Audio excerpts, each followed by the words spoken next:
Boa tarde. Vou começar então hoje a nossa aula sobre a rede neurais recorrentes. Então, a abordagem aqui é seguindo a mesma ideia que a gente tem feito desde o início do curso.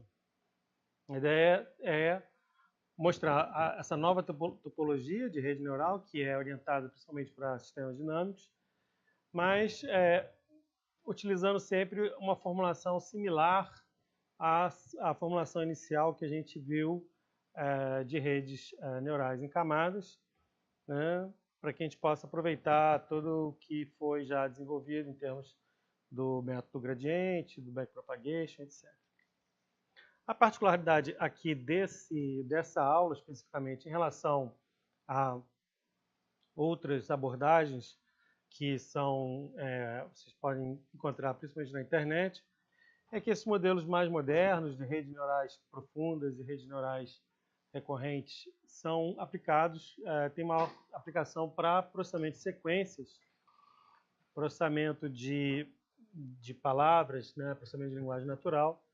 E aqui a gente vai começar com os fundamentos um pouquinho com sistemas dinâmicos, ou seja, modelos dinâmicos numéricos. E depois, então, a gente vai passar para os modelos de sequência e as redes neurais elas se aplicam nos dois casos. Isso porque a gente, em problemas de engenharia, você frequentemente, às vezes, tem problemas em que as saídas são numéricas, então é interessante tratar também os problemas de saídas numéricas. Ok? Bom, então, seguindo aí o nosso programa, a gente falou sobre as redes convolucionais nas duas últimas aulas. Nós vamos falar sobre os modelos de redes neurais recorrentes nessa aula. E a próxima aula, assim como a aula anterior, para os modelos convolucionais, a gente vai apresentar aplicações de redes neurais recorrentes, principalmente em modelos de sequência, processamento de linguagem natural, reconhecimento de fala, e a gente vai ver os principais resultados nessas áreas que têm sido aplicados aí os modelos de redes neurais recorrentes. Bom, então, considerando aí uma série temporal, então, primeiro vamos falar de modelos numéricos, né? Um aspecto fundamental das séries temporais é o período de amostragem, né? Então, se eu quero modelar um sistema dinâmico, eu preciso entender qual é a dinâmica do sistema, ou seja, qual é o tempo que ele leva para mudar o seu estado interno, né? E a amostragem ela tem que ser compatível com esse tempo, com essa dinâmica do sistema. Então, por exemplo, se eu estou fazendo um modelo da temperatura dessa sala e faço uma amostragem em milissegundos, né, a temperatura não muda muito de um milissegundo para outro milissegundo. Então, se você quiser fazer uma previsão para o próximo milissegundo, simplesmente repetir o valor observado no milissegundo anterior, já vai ser um excelente resultado. Então, para que você tenha aí um horizonte de previsão razoável, né, é necessário que esse tempo de amostragem do modelo, né, não necessariamente o tempo de amostragem do dado, seja compatível com a dinâmica do sistema. Então, a gente vai ver aí muitos modelos que fazem previsão a 1 passo, a 2 passos, a 3 passos. Então, esse 1 passo, 2 passos, 3 passos se refere ao período de amostragem, né? E isso, ainda mais, principalmente com o avanço das tecnologias aí de sensoriamento, é muito comum você ter uma amostragem de dado com um período de amostragem muito alto, com uma frequência de amostragem muito maior daquilo que você precisa, né? Então, frequentemente é necessário você trabalhar esse dado e entender qual é o período que você quer prever, se é para o próximo minuto, se é para o próximo semana, se é o próximo dia. E aí esse vai ser o seu tempo de amostragem da série, provavelmente, né?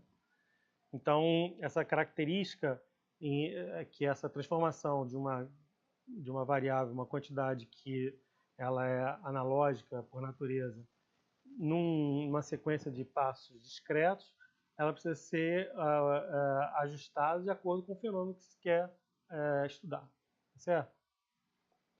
E aí, no estudo de séries temporais, embananou um pouquinho aí a formatação, mas no estudo de séries temporais, uma das primeiras coisas que se faz é a análise de autocorrelação da série, né? Então, a autocorrelação é justamente a correlação de um instante com os instantes anteriores. Né? Isso demonstra que existe uma dependência temporal entre as observações, diferentemente de uma série que é totalmente independente, em que uma amostra é totalmente independente da outra.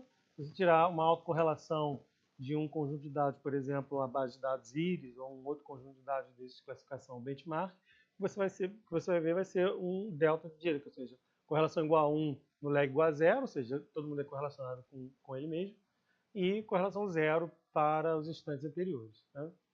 Então, quando a gente vê aqui uma dependência temporal do instante corrente com os instantes anteriores, isso significa que há uma dependência temporal entre os instantes da série, de forma que a sequência dos eventos, a sequência das observações, né, fazem o sentido, ou seja, exatamente isso que você quer modelar, e que você não pode alterar essa sequência. Então, uma série temporal, se você troca a ordem dos registros, simplesmente você acaba com a informação da série e você não consegue mais modelar, diferentemente de um outro conjunto de dados, por exemplo, a base de dados IRIS. Se você fizer uma permutação na ordem dos registros, não altera absolutamente nada o resultado.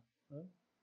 Então, a função de autocorrelação, ela exatamente ela é similar à fórmula da correlação de Pearson, a correlação que a gente está acostumado a ver, mas ela relaciona a série com ela mesma nos instantes anteriores. Né?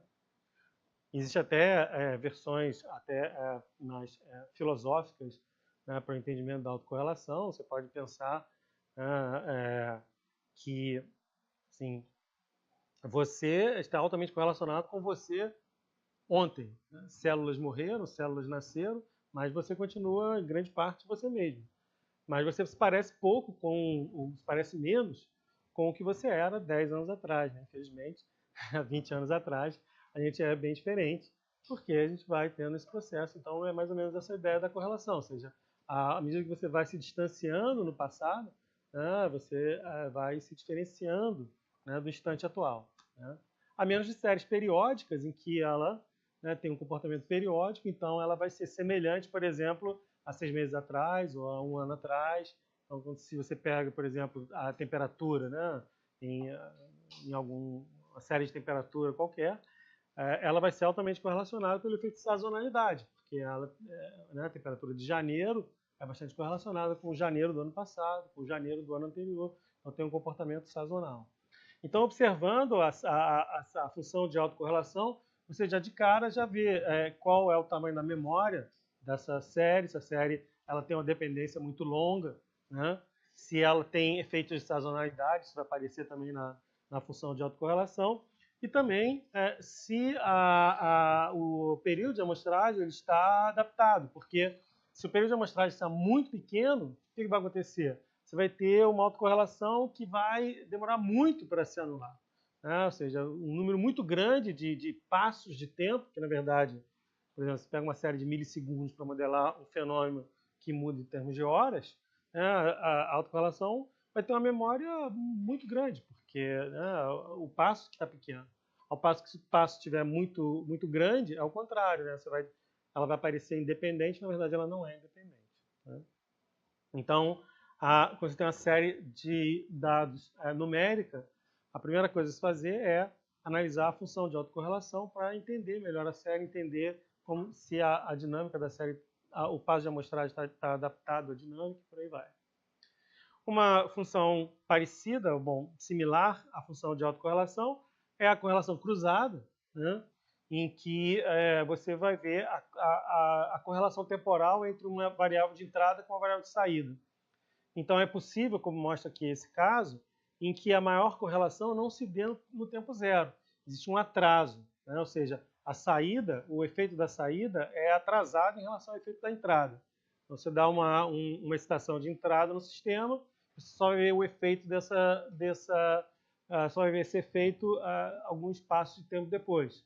Então, um exemplo disso, tipicamente, é quando você está em alguns sistemas de aquecimento, você abre a água quente demora para esquentar. Né? Então, você dá o acionamento ali é você abrir a torneira da água quente, a água vai começar fria no instante, depois ela vai começar lentamente a esquentar. Então, existe aí um atraso entre o efeito da entrada e o efeito da saída, né? Então, existem vários outros exemplos que a gente pode citar em termos de processos, por exemplo, o sistema econômico, né? O cara abaixa os juros ou aumenta os juros, o efeito da inflação vai ser visto 1 ou 2 meses depois. Então, existe um atraso em relação à variável de entrada e saída. Então, a correlação cruzada também tem um formato bastante parecido com a correlação. Ela visa justamente verificar exatamente essa dependência em qual é o lag em que acontece a maior correlação.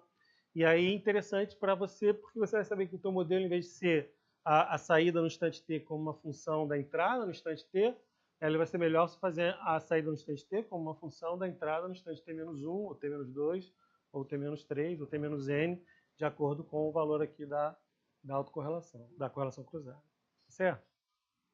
Então, essa ideia de correlação e correlação cruzada, ela é explorada em modelos dinâmicos lineares, né? Então, um sistema linear, um sistema dinâmico linear, em princípio, o estado atual pode ser representado por uma combinação linear de todos os estados anteriores, né? Mas, obviamente, você não tem interesse em guardar todo o histórico da série para fazer um modelo. E o que se faz normalmente, modelo linear mais simples, é o que a gente chama de modelo autorregressivo, em que o estado atual, né, a saída do modelo no instante t, é uma combinação linear de n valores observados anteriores. Tá? Então, isso é um filtro linear. Você pode entender isso também como um modelo de convolução 1D. É exatamente isso que acontece. Você pegar aqui um filtro, é exatamente uma multiplicação entre os parâmetros do filtro e os valores defasados. Em geral, utiliza-se esse operador shift, em que esse q ao expoente k é aplicado a uma série y de t, equivale à defasagem de k lags, k instantes de tempos no instante de t. Certo? Dessa forma, então, você consegue representar um filtro como um polinômio, né, em Q, e esse polinômio em Q representa, então, os valores de defasagem. Então, aqui está uma representação, vamos dizer, diagramática. Essa operação, esse triângulozinho aqui, representa um lag, né, um atraso de tempo. Então, você tem o valor da observação no tempo t. Você faz um atraso, você tem t-1, você faz 2 atrasos, t-2, e sucessivamente até t-n. Uma combinação linear de todos esses atrasos dá uma previsão do modelo para o instante Q, para o instante t. Beleza? Vamos lá, vamos começar aí o... Vamos ver se ninguém passa mal. Se alguém passar mal, avisa que... Tá beleza, então? Então, essa formulação... Se vocês perceberem, ela equivale a uma convolução 1D, né, do filtro com o sinal. É exatamente isso que a gente está fazendo, uma convolução 1D com filtro com sinal. Então, existe aí um relacionamento entre modelos lineares de filtros e os modelos de convolução. Né? Bom, e aí aqui fica, então, o esquema, né, total do modelo AR. Então, cada passo desse é multiplicado por um parâmetro do filtro, tá certo?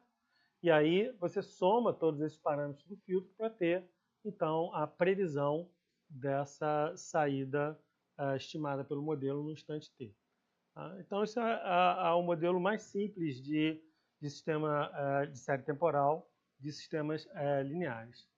Um filtro linear, basicamente, pode funcionar para uma previsão, ou pode ser, por exemplo, uma média ponderada. Né? Esses parâmetros do filtro você pode escolher, por exemplo, os parâmetros do filtro dessa forma.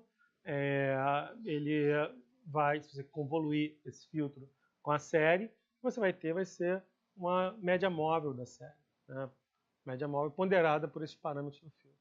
Então, todo filtro é uma espécie, quer dizer, a média móvel é uma espécie de filtro. Né? E todo filtro é uma espécie de convolução D sobre o sinal. Tá certo? Bom, então a gente pode representar esse modelo AR dessa forma, considerando que A de Q é um polinômio em Q, né? Lembrando que Q é esse operador shift, que vai defasar a série em T-1, T-2, T-3, de acordo com os expoentes de Q. e produz aqui como um efeito um resíduo. E a gente pode representar por esse diagrama de blocos, em que você tem aqui um sistema, né? No modelo AR você não observa a entrada, você observa só a saída do sistema, você não sabe qual é a entrada do sistema. Você pega o valor observado, defasa. Aqui eu estou simplificando, colocando só um operador de defasagem. A gente pode ter um operador defasar em vários tempos. Então você vai ter T-1, T-2, T-3. Então você produz aqui um vetor, né, como uma saída de tempos defasados do valor observado, no instante T. E esse então é o nosso vetor de características, ou vetor de features, ou vetor de regressores, né, que a gente já havia estudado. E o modelo AR é um modelo linear, né? A saída é um produto linear desses valores defasados da saída observada por um conjunto de parâmetros. E a diferença entre a saída observada e a saída do modelo é o erro, né, que está aqui, que vai ser utilizado para ajustar o modelo. Você tem várias estruturas de filtros lineares, modelos lineares de sistemas, modelos de séries temporais, modelos lineares de séries temporais. Um outro muito conhecido também é o modelo ARMA, em que você, além de defasar os valores observados da série, você defasa também valores do resíduo, né? Dessa forma, você atenua efeitos, vamos dizer, estocásticos sobre a variável observada. Então, esse modelo costuma ter um comportamento melhor do que o modelo AR. O modelo ARMA é bastante conhecido na literatura. Existem outros modelos que se aplicam também quando você conhece a entrada. Então, se você tem um sistema em que você tem entrada e saída, então, tipicamente, né, em sistemas naturais, você tem, por exemplo, chuva e vazão, ou você tem, está tentando modelar um sistema econômico, você tem juros, taxa de juros e inflação, ou o modelo dinâmico de um carro, você tem aceleração e velocidade, e por aí vai. Você tem diversos modelos em que você observa as variáveis de entrada e as variáveis de saída. Então, você pode usar também as variáveis de entrada como entrada no modelo, e aqui ela tem aqui uma representação também linear, esse modelo chamado de ARX, tem uma entrada exógena, né? Tem uma componente autorregressiva, mais uma componente de entrada exógena. Na verdade, esse aqui é o Armax, que tem um componente de média móvel aqui também, que não está desenhado. Mas você pode ter um outro modelo que tem uma característica interessante, em que a saída simulada que é utilizada como entrada do modelo. Esse modelo é bastante diferente desse, porque, na verdade, o que acaba acontecendo é que, nesse caso, em cada instante de tempo, você tem uma nova observação da tua saída, da tua variável de saída, para chamar o modelo junto para a realidade, né? Então, você sempre vai ter a necessidade de ter observação no instante anterior para produzir a próxima previsão. Esse modelo aqui não. Esse modelo ele se retroalimenta com a própria saída do modelo. Então, se você eventualmente tem um erro, esse erro pode se tornar um erro aditivo, o modelo pode divergir da variável observada. Mas, entretanto, ele é um pouco mais difícil de treinar, mas, entretanto, você pode fazer simulações de longo prazo, né? Se você tiver um cenário, uma previsão da entrada, você pode ficar simulando o modelo em vários passos para frente. Então, por exemplo, no modelo chuva e vazão, que eu dei o exemplo, se você tiver uma previsão meteorológica da chuva, você pode entrar com essa previsão meteorológica e ir simulando N passos para frente para ter esse valor de previsão, N passos de amostras para frente. Tá certo? Então, esses dois modelos são bastante diferentes, embora aqui você retroalimenta a saída calculada, e por isso ele é chamado normalmente de essa recorrência aqui que a gente vai ver lá na frente, que dá origem aos modelos recorrentes. Porque você vê que o que vai acabar acontecendo aqui, apesar da estrutura dele ter uma forma linear, na verdade, y de t depende de y, né, chapéu de t-1, que por sua vez depende de y chapéu de t-2, por sua vez depende de y chapéu de t-3. Então, esse parâmetro θ ele vai ser multiplicativo, e esse modelo deixa de ser linear. Tá certo? Então, ele é um pouco mais complicado de ser ajustado do que modelos que são modelos autorregressivos ou ARX, são modelos preditivos em que você pode ajustar com o modelo de mínimos quadrados. Então, essas estruturas básicas de modelos lineares é que são utilizadas para você gerar estruturas de modelos não lineares, né? Então, você tem várias estruturas de modelos lineares disponíveis aí. Tem o modelo autorregressivo, que simplesmente o modelo é simplesmente valores defasados da variável observada. O modelo ARMA, em que você tem valores defasados também do resíduo. O modelo ARX, que você tem valores defasados da variável de saída e da variável de entrada. O modelo ARMAX, você tem valores defasados da variável de saída, da variável de entrada e do resíduo. E aí começam a aparecer os modelos de simulação, que é o chamado de erro de saída, que tem essa estrutura. Na verdade, esse cara aqui, ele está dizendo que ele vai produzir uma simulação a partir somente dos valores de entrada. E o mais complicado deles, que recebe o nome de Box-Jenks, pelos caras que criaram essas estruturas todas, e são os autores do livro mais conhecido aí de séries temporais. Se colocar o livro de séries temporais de Box-Jenks, vai ter a descrição de todos esses modelos que tem essa estrutura tanto para a variável de entrada quanto também para o resíduo. Então, esses modelos já existem há muito tempo, né? Todos esses modelos, a primeira edição do livro do Box-Jenks é de 73, né? São modelos que geralmente conhecidos também na literatura como modelos estocásticos, modelos dinâmicos estocásticos. E esses modelos servem de base para o desenvolvimento de modelos não lineares, né, com redes neurais, a partir dessas mesmas estruturas, né? Então, um conceito importante também ainda em modelos lineares é o conceito de variáveis de estado, né? Então, a variável de estado é uma representação interna do sistema dinâmico. Na verdade, um estado, ele resume todo o conhecimento que você precisa saber em um determinado instante para prever o próximo instante. Essa é uma definição do que é um estado de um sistema dinâmico. Então, é como se você tivesse um conhecimento completo de todas as características importantes do sistema dinâmico que são necessárias para você fazer uma predição para o próximo instante. Então, num sistema linear, né? No sistema linear, aqui já tentando um pouco adaptar a notação para o que a gente vai ver lá na frente, S é a variável de estado, então é uma combinação linear do estado. Então, o estado, no instante t mais 1, é uma combinação linear, que é a matriz de transição do estado, do vetor de estado no instante t, mais uma matriz B, né, que é chamada de matriz de entrada, multiplicado pelo vetor de entrada.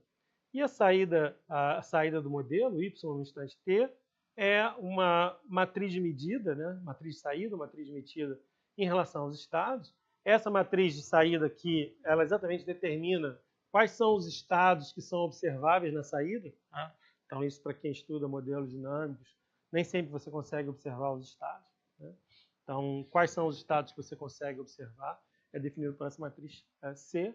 E, às vezes, também tem uma relação direta entre entrada e saída definida pela matriz D, mas esse termo aqui não é muito comum na maioria dos modelos, obtida apenas a partir dessa matriz C. Então, essa aqui é a variável de estado, X são as variáveis de entrada e Y, chapéu, as variáveis de saída. O modelo de estados é muito comum na engenharia. Você pode pegar modelos dinâmicos, por exemplo, massa-mola, e transformar ele numa equação de estado, ou seja, você pega as equações diferenciais do movimento e transformam as equações diferenciais dinâmicas e transformam essas equações em equações de estado, né? Então, aqui, para esse problema massa-mola, você tem essa composição com 3 estados, né?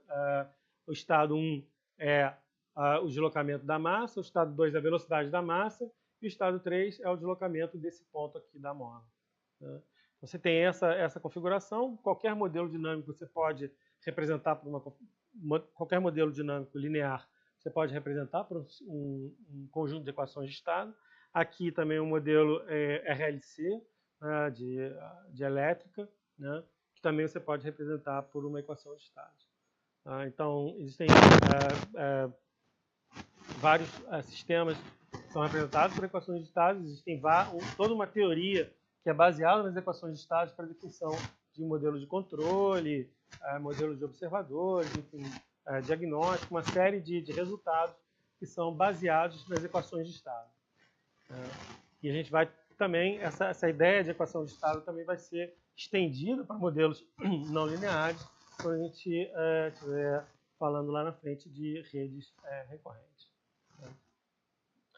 Então, como é que isso fica quando você quer passar para modelos não lineares? Então, na verdade, é como sempre se faz, né? Se você quer resolver um problema novo diferente, você pega aquilo que você já conhece do problema mais simples e adapta a solução para o problema mais complexo. Então, a gente tem ali um modelo linear, né, de séries temporais. Se eu quero agora fazer um modelo não linear, um sistema não linear de série temporal, eu vou aproveitar a estrutura do modelo linear e trocar o modelo linear por um modelo não linear. Então, aqui o modelo linear autorregressivo, né, com entrada exógena, em vez de ter um modelo linear aqui, eu troco o modelo linear por um LP e tenho um modelo não linear. Né? Então, simplesmente trocando a estrutura linear do modelo por uma estrutura não linear, vou ter um modelo que tem capacidade de ajustar uma série não linear. Não significa necessariamente que o resultado vai ser melhor, depende do problema.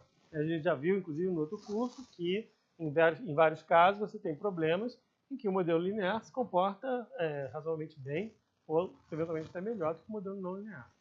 E você pode fazer isso para estruturas mais complexas também. Aqui você tem a estrutura NARMAX, que é exatamente a mesma estrutura ARMA, em que você substitui a estrutura linear do modelo ARMA por uma estrutura do modelo não linear. Certo? E aí, tentando representar isso no nosso esquema de camadas, de redes em camadas, como é que seria, eventualmente, uma rede neural que representaria esse sistema, esse diagrama de blocos aqui. Então, são duas representações duas representações da mesma coisa. Você tem uma representação de diagrama de blocos, aqui essa representação de redes em camadas. Então, você tem a entrada X aqui, que é defasada no tempo, produz um vetor de entrada, então, representando essa entrada aqui.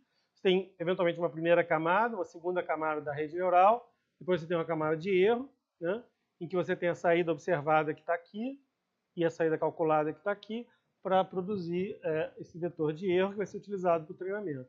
Essa saída observada, também defasada, ela é utilizada como uma entrada adicional na primeira camada da rede, que representa esse caminho que está sendo feito aqui. Tá certo? Então, isso aqui é uma representação de um modelo não linear, autorregressivo, com entrada exógena. Só que esse modelo ainda não é recorrente. Por quê? Porque, na verdade, o que você usa são valores observados do sistema. Né? Tanto valores observados de entrada, como valores observados de saída. Né? Lembrando que o modelo de simulação, quando você tem uma recorrência, o que você vai utilizar como entrada do modelo é a saída do próprio modelo. Tá certo? Como? Não. Aqui é X. Essa aqui? Não, essa aqui é a saída, é a saída observada. Quem está perguntando? Tá vendo? Saída observada que vem para cá, defasada, e entra aqui. Está representando esse caminho aqui, ó. Você pode ter o erro também, que é exatamente a estrutura que eu estou mostrando aqui, que é a estrutura NARMAX. Então, na estrutura NARMAX, você pega o resíduo, o erro do modelo, defasa ele, né? E aí você tem aqui uma entrada adicional. Então, isso aqui você tem a entrada do sistema defasada, a saída do sistema defasada e o erro do sistema defasado. Então, a entrada do sistema entrando aqui na primeira camada da rede neural, a saída do sistema observado, a saída observada, que o Y sem chapéu, né, entrando aqui, e o erro do modelo defasado entrando aqui. Agora, um detalhe interessante é o seguinte, o que acontece? A entrada do sistema, você pode ter a entrada do sistema no tempo t, se você está querendo prever o tempo t, né? Nessa situação aqui que você está entrando no tempo t, saindo no tempo t, fazendo a previsão no tempo t e o erro também no tempo t, tá certo? Então, a entrada do sistema você tem o tempo t, mas a saída do sistema você não tem o tempo t. A saída do sistema você tem só depois que ela processou o sistema. Então, no momento da previsão, você só tem o tempo anterior. Então, por exemplo, vamos supor que você está fazendo a previsão de hoje, né? Você tem uma entrada no valor de hoje e a saída, em alguns casos, você não tem nem a entrada no dia, né? Mas vamos supor que em algum tipo de problema, você tem o valor observado da entrada no instante T. Mas a saída você não tem no instante T. Só vai ter T-1, T-2, T-3. Então você é obrigado a fazer essa defasagem aqui sempre. Assim como o erro. Você também é obrigado a fazer a defasagem em relação ao erro, porque você não tem o erro no instante T, porque você ainda não fez a previsão no instante T. Você só vai ter o erro do T-1, o erro do T-2, o erro do T-3. Tá certo? Então, essas duas defasagens aqui, elas são meio que obrigatórias. Tá certo? Diga. Aqui agora, tipo assim, esse erro está entrando na camada, a gente está atualizando os parâmetros? Não, não. Vamos lá, pergunta interessante. Isso aqui é só... Vamos lá. Eu estou calculando a saída prevista do modelo. Então, não estou fazendo ajustes parâmetros. Isso aqui a gente não está falando de ajustes parâmetros ainda. Tá certo? Mas só que esse modelo, ele tem uma estrutura que ele usa o erro como entrada. Entende? Ele usa o erro da previsão como uma própria entrada para corrigir a previsão no próximo instante. Então, se você errou muito, né, ele vai usar esse erro como uma informação para fazer a próxima previsão. Então, como se você tivesse... a próxima previsão fosse a média móvel dos erros dos últimos instantes. Então, por isso que ele é chamado, o modelo linear é chamado de autorregressivo com média móvel. Né? Sim, esse aqui é o mais complicado um pouquinho, que é autorregressivo com média móvel e entrada externa, que é esse x aqui. Certo? Então, esse erro está entrando como uma variável adicional na camada. Você vai ter um conjunto de entradas que representa a entrada do sistema, um conjunto de entradas que representa a saída defasada do sistema e um conjunto de entradas que representam o erro. É um vetorzão grandão concatenado que vai ser a entrada do modelo de rede neural. Certo? Que é a mesma coisa que você tem no modelo linear. A única diferença é que o modelo linear, aqui, em vez de você ter uma estrutura não linear, você vai ter uma estrutura linear aqui. Tá? Está autocorrigindo a sua próxima previsão. Tá certo? Está autocorrigindo a sua próxima previsão. Tá? Então, eu estou resumindo bastante, mas depois, se vocês quiserem mais informações sobre esses modelos, naquele livro Ensinando Máquinas, tem um capítulo inteiro sobre isso. A toolbox do MATLAB de identificação de sistemas também é bastante interessante desses modelos lineares. A ideia aqui é só justificar um pouco de onde surgem essas estruturas recorrentes que aparecem do nada assim, em redes neurais. Elas não aparecem do nada. Na verdade, elas são baseadas em estruturas de modelos lineares que já existiam antes. Certo? Então, a notação é um pouco complicada, mas se a gente consegue mais ou menos entender a ideia no modelo linear e agora aqui, né, para modelo não linear, quando a gente passar para o recorrente, vai ficar um pouco mais fácil, eu acho, ou mais difícil. Tá certo? Tá tranquilo? Então, o erro o erro do modelo é uma nova variável de entrada para o próprio modelo, né? Observa que aí o que acontece? É como se você estivesse injetando um ruído no próprio modelo. Tá certo? Porque o erro, vamos supor, se você conseguiu ajustar bem o teu modelo, o erro é uma variável, né, aleatória, né, uma determinada distribuição. Tá? Então, por isso que esses modelos normalmente são modelos estocásticos.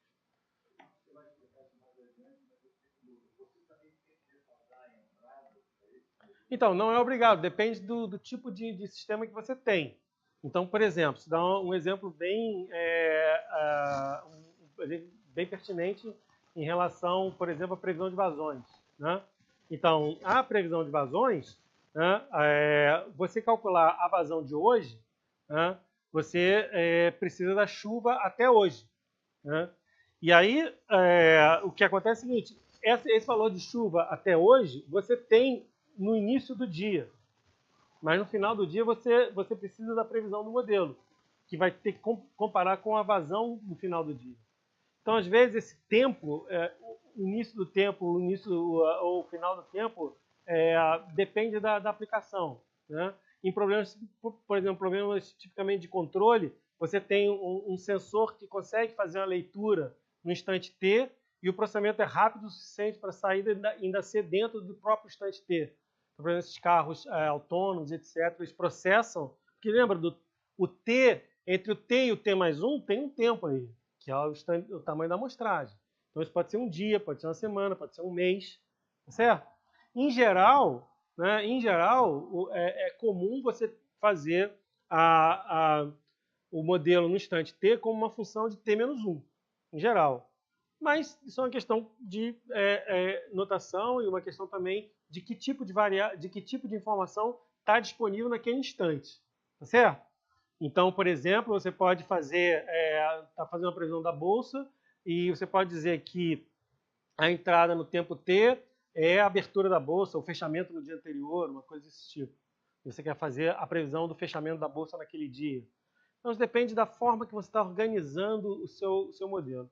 Em geral, é comum você ter aqui a entrada dependendo do T-1, T-2 também, o que é mais comum, tá certo?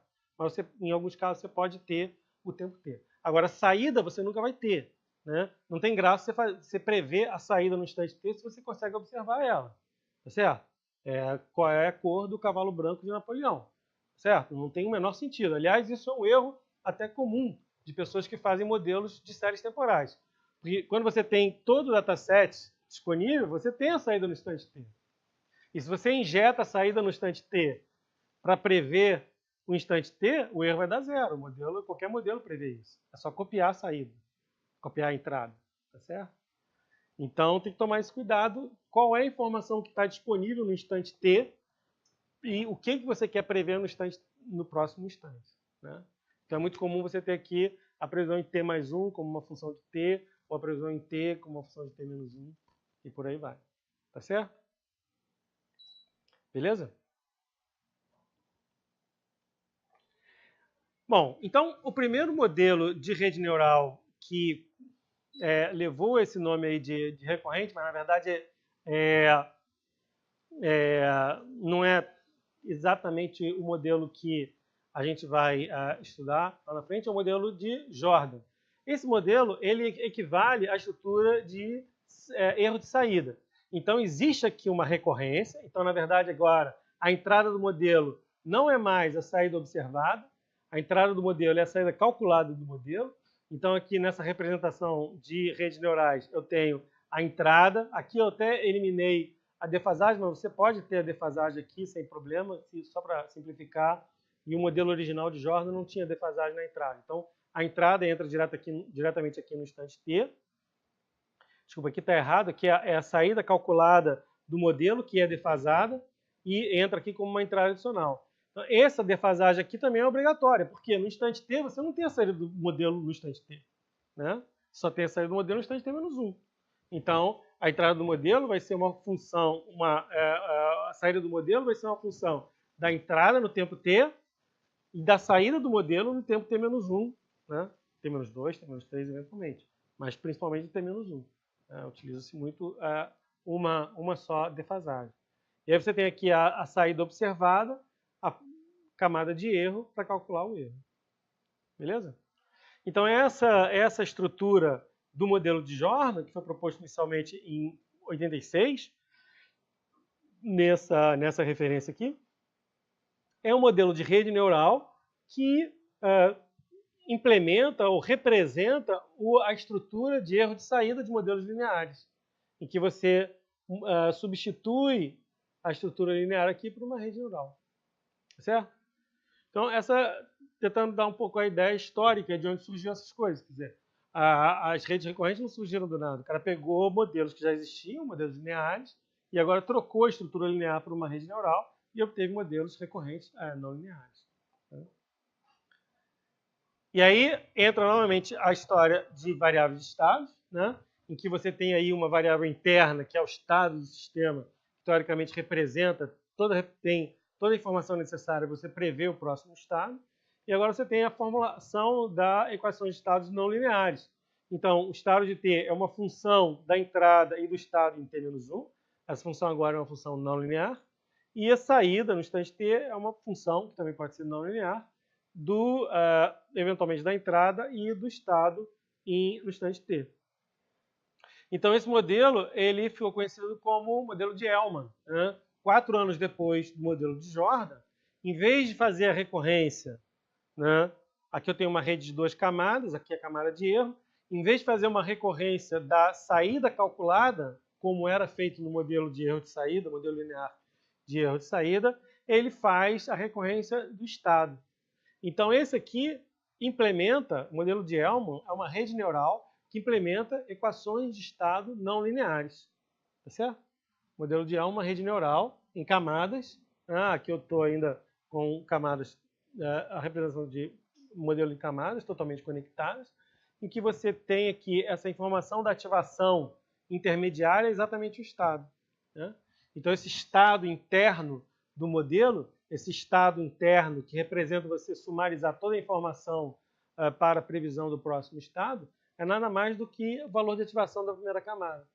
Então, você pega, em vez de pegar a saída defasada como uma entrada adicional, você pega o estado defasado como uma entrada adicional. Aqui também está, esse R aqui é H, né? H, tem menos 1 no caso.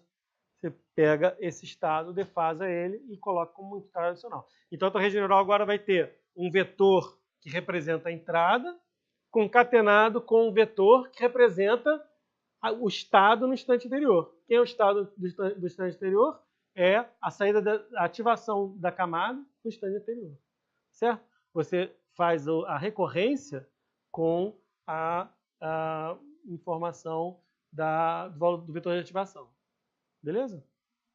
Então, isso implementa exatamente uma equação de estados não linear. Tá certo? E esse modelo de rede recorrente, que é o modelo de Hellman, é que ficou sendo, você vê aqui, em 1990, né, ficou sendo conhecido como o modelo básico de rede recorrente. Né? Eles chamam aí, por aí de Vanilla, a rede recorrente Vanilla, que é o modelo mais simples que tem. Tá? E é esse modelo que a gente vai começar a estudar para depois entender como é feito o cálculo do ajuste de parâmetros desse tipo de modelo. Beleza? Então, esse preâmbulo aí, vamos dizer, é simplesmente para a gente entender de onde vêm todas essas topologias, de onde vêm todas as estruturas de modelos recorrentes. Na verdade, elas são uma abstração ou uma, vamos dizer, evolução das estruturas de modelos lineares que já existiam para séries temporais. A diferença agora para redes recorrentes é que você vai começar a utilizar isso para sequências de dados eventualmente não estruturados.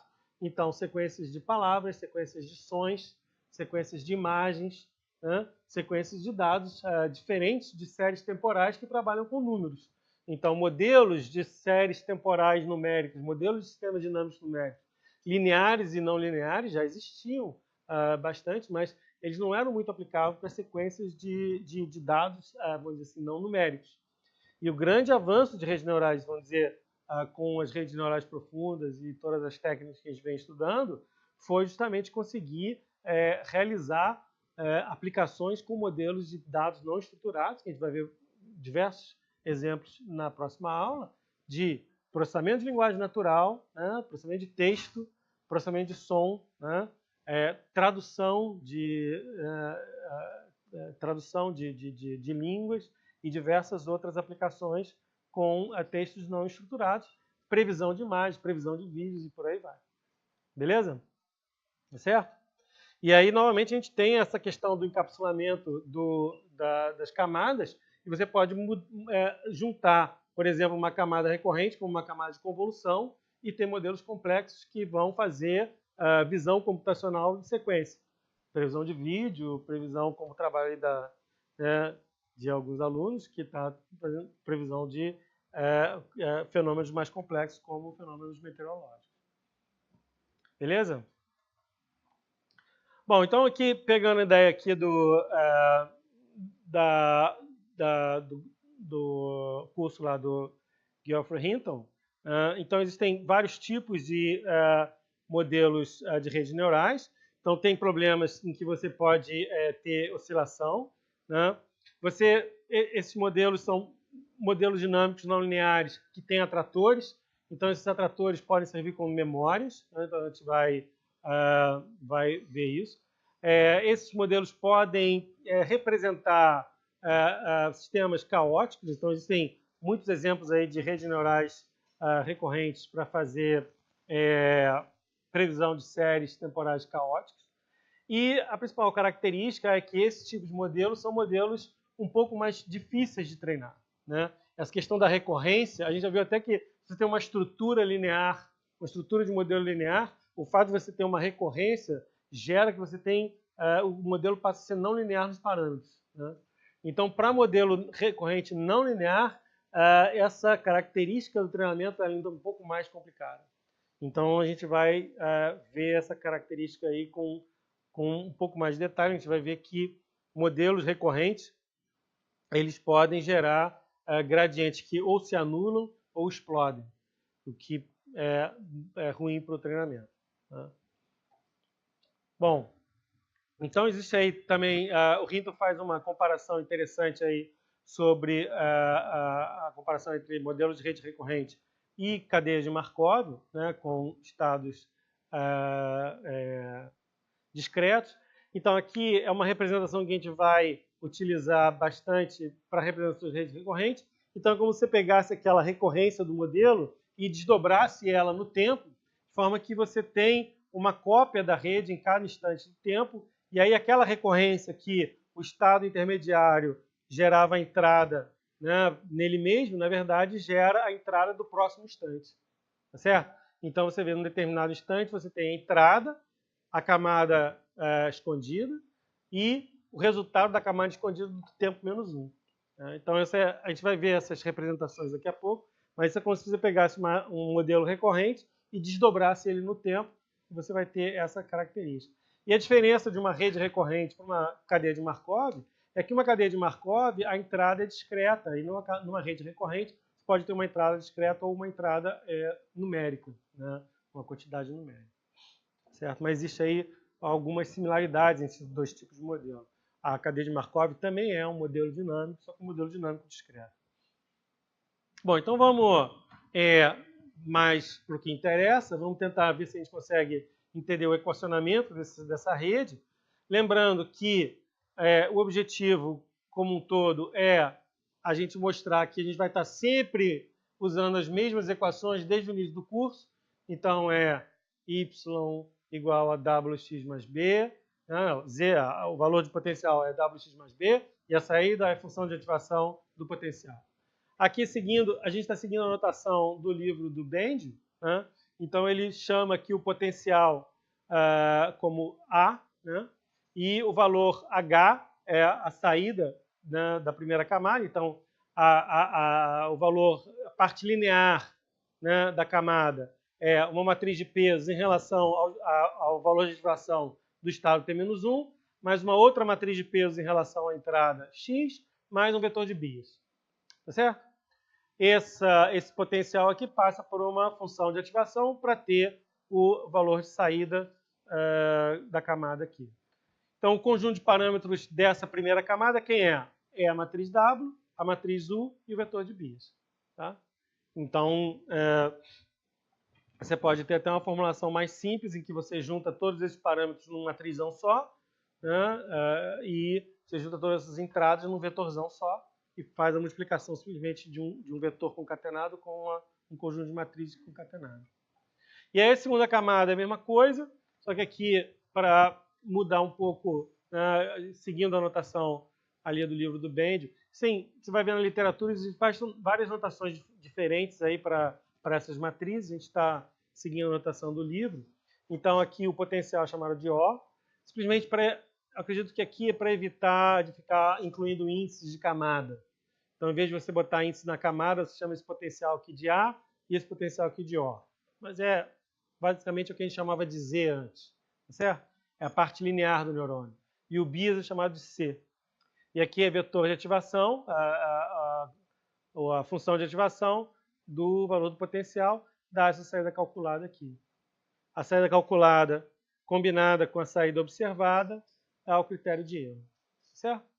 Então, tirando essa recorrência aqui, se a gente apagar essa recorrência aqui do modelo, vai ficar legal que quando sair o vídeo não vai dar para entender nada, porque o vídeo vai aparecer bem aqui. Né? Mas, bom, voltando para parênteses. Tirando essa recorrência aqui, o modelo é igualzinho ao modelo de camada. Tá certo? Modelo da rede MLP simples. Não tem nada diferente. Mudou aqui uma letrinha ou outra, mas é o mesmo modelo. Você tem uma camada, tem outra camada e tem aqui o cálculo do erro. É exatamente isso. O que eu estou juntando aqui é um valor defasado do estado intermediário da rede, do valor de ativação entre a primeira e a segunda camada, que é o estado da rede. Tá certo? Então, como eu havia prometido para você lá no início do curso, a gente vai continuar vendo as mesmas equações. São exatamente as mesmas equações que a gente estava vendo antes. O fato de você juntar, concatenar uma entrada adicional não muda o modelo essencialmente. Tá certo? Então a gente continua com basicamente a mesma ideia de modelo. Tá? E aí, bom, tem algumas representações. No livro, ele usa essa representação aqui para fazer a recorrência. Então, em vez do triângulozinho, é um quadradinho. Né? A função de ativação da saída, em geral, é uma softmax. A função de ativação das camadas intermediárias, geralmente, é uma tangente hiperbólica. Né? Mas, em alguns modelos, se usa a ReLU. Mas a tangente hiperbólica é interessante porque ela evita que o modelo, vamos dizer, se você tiver uma ReLU, você pode ter uma situação em que o modelo cada vez vai aumentando e pode explodir no Ford. A função de ativação ela tem saturação, então ela vai ter uma certa estabilidade entre entrada e saída. Né? E essa é exatamente a rede de Hellman, né? Exatamente a rede Hellman, que é essa rede simples chamada de Vanilla. Né? Então, vocês vão encontrar na literatura a rede recorrente Vanilla é esse modelo de Hellman. Né? E aí, o que se faz, na verdade, para treinar essa rede, né, é você desdobrar essas recorrências ao longo do tempo, dos instantes de tempo. Então, você tem um conjunto de treinamento que tem N espaços de tempo, N passos de tempo, você vai desdobrar essa estrutura em N camadas, né, em N novas fileiras dessa. Né? Observa que eu tenho as camadas, né, aqui é como se fossem novas camadas. Né? E você vai realizar o treinamento nessa mega rede, que ela é desdobrada. Né? E aí a gente vai ver daqui a pouco como que os fluxos do gradiente vão aparecer ao longo dessas redes aí. Certo? Bom, esse negócio também não é nada novo, isso não é nada de diferente. Né? Já no primeiro paper sobre o backpropagation, que saiu na Nature lá em 86, já havia aí essa ideia de neurônios recorrentes, em que você vai desdobrar esses neurônios, essas camadas no tempo. E aí o que acaba acontecendo é que o fato de você desdobrar as camadas no tempo, você vai aproveitar sempre os mesmos parâmetros da rede. Então a gente tem aquela ideia de compartilhamento de parâmetros. Você não vai ter como uma rede profunda que você tivesse, sei lá, 100 camadas, em cada camada um conjunto de parâmetros diferentes. Se você tem 100 passos de tempo, você vai usar o mesmo W, o mesmo conjunto de parâmetros, para realizar os 100 passos de tempo. Então você tem aí uma economia de parâmetros. Ou seja, esses parâmetros, eles, de certa forma, eles assimilam a dinâmica do sistema. Tá certo? A dinâmica da equação do estado, né, representando pela equação do estado, a dinâmica que faz você conseguir prever o próximo estado a partir do estado atual. Tá certo? E o que a gente vai ver é que essa entrada da rede pode ser número, pode ser texto, pode ser imagem, pode ser o que a gente quiser. Tá? E a grande capacidade, a grande, vamos dizer, o que a gente consegue, ótimos resultados com essas redes neurais recorrentes, é justamente para previsão de sequências. Né? Sequências de dados não estruturados. Então, processamento de texto, processamento de som, né, reconhecimento de fala, processamento de imagem e por aí vai. Tá? Então, existe novamente aí outras estruturas que podem ser exploradas. Então, você pode ter a rede de Jordan. Lembra, o que é a rede de Jordan? A rede de Jordan eu vou fazer uma recorrência com o valor calculado de saída. Então, eu pego o valor de saída e reinjeto aqui. Então, isso dá, vamos dizer, é sempre a mesma ideia. Você pega a recorrência, desdobra ela no tempo.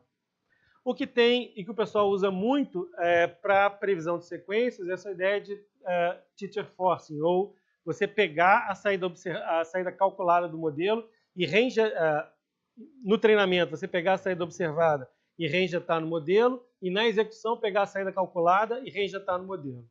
Né? Então isso funciona bem para sequências de texto, mas para sequências numéricas isso não vai funcionar bem. Porque você pode ter o caso em que você vai ter um erro e esse erro vai ser propagado e você acaba divergindo o teu modelo da sequência. Mas é muito comum você utilizar isso, por exemplo, aqueles modelos que você faz no treinamento com um conjunto de textos de Shakespeare, e aí gera o modelo gera textos de Shakespeare sozinho. Né? Ou, por exemplo, você faz o treinamento com um conjunto de músicas de um determinado compositor, e você pega o modelo gera a música que parece daquele compositor, mas é uma música inédita. Então, tem vários casos aí. Se você pegar o curso do Andrew no Coursera, aquele de Deep Learning, a parte de modelos recorrentes, tem alguns exemplos lá de programação que é para você gerar textos e gerar músicas.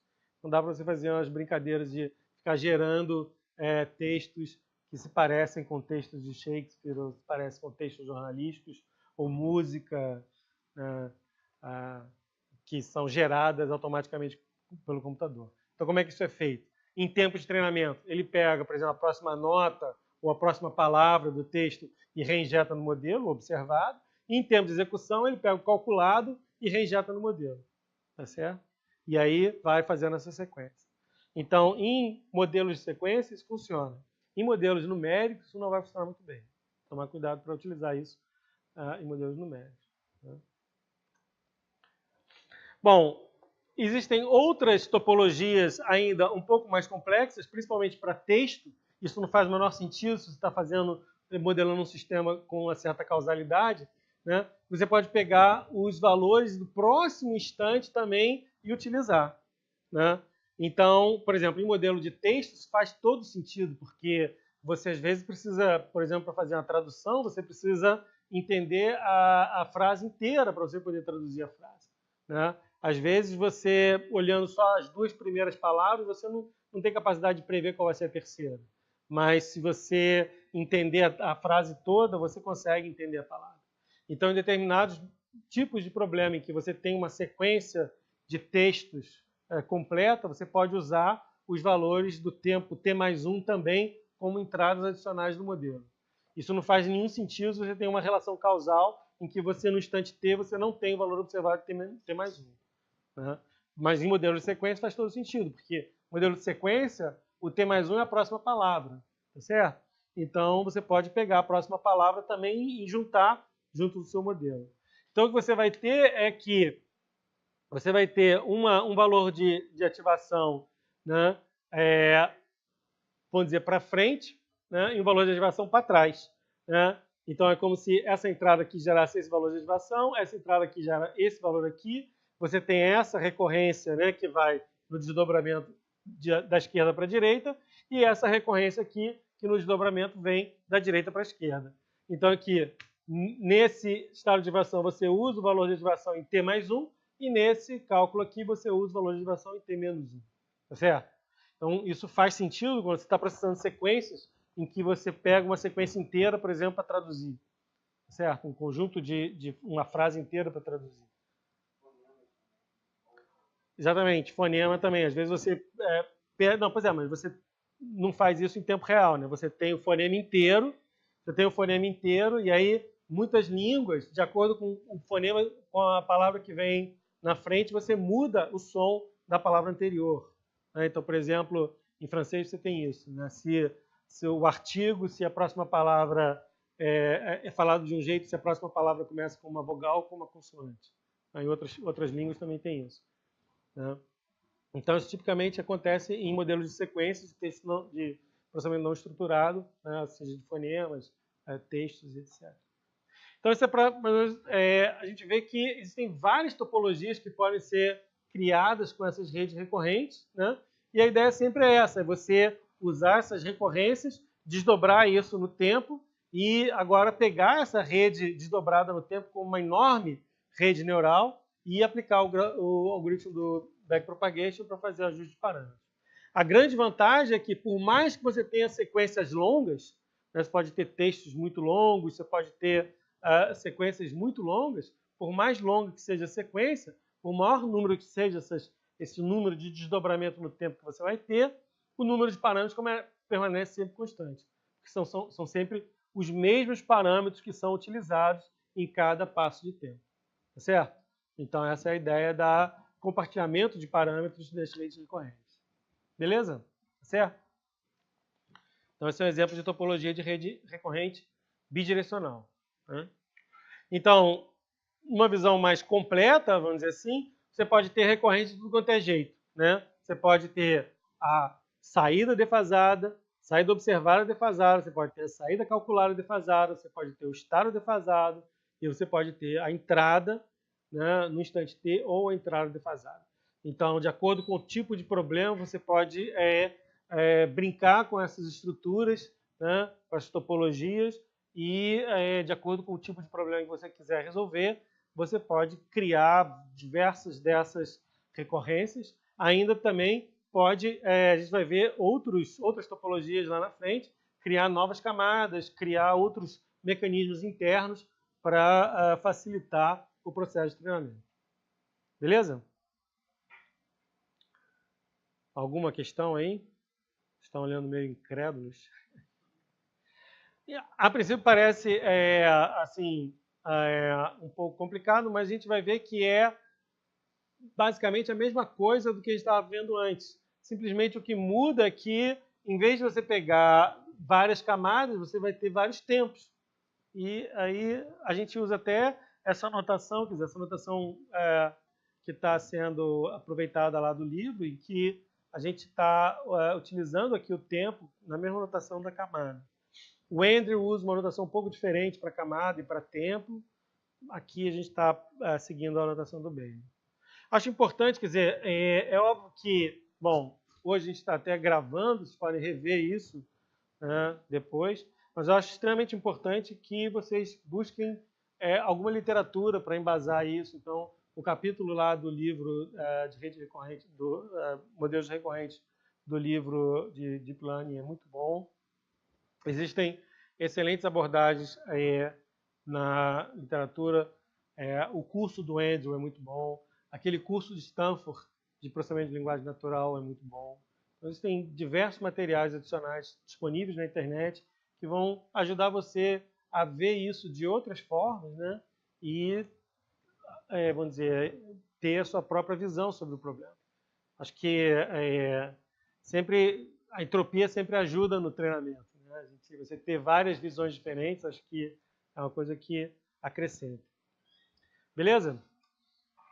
Bom, então existem várias topologias diferentes, você pode combinar essas camadas de praticamente tudo quanto é tipo. Né? Existe um paper aí de 2013 que mostra várias combinações diferentes e também maneiras interessantes de desenhar. Né? Então, a representação também, a gente vai ver que tem diversas representações, diversas formas de desenhar diferentes. Então, aqui também tem uma forma, não precisa ser tudo retinho.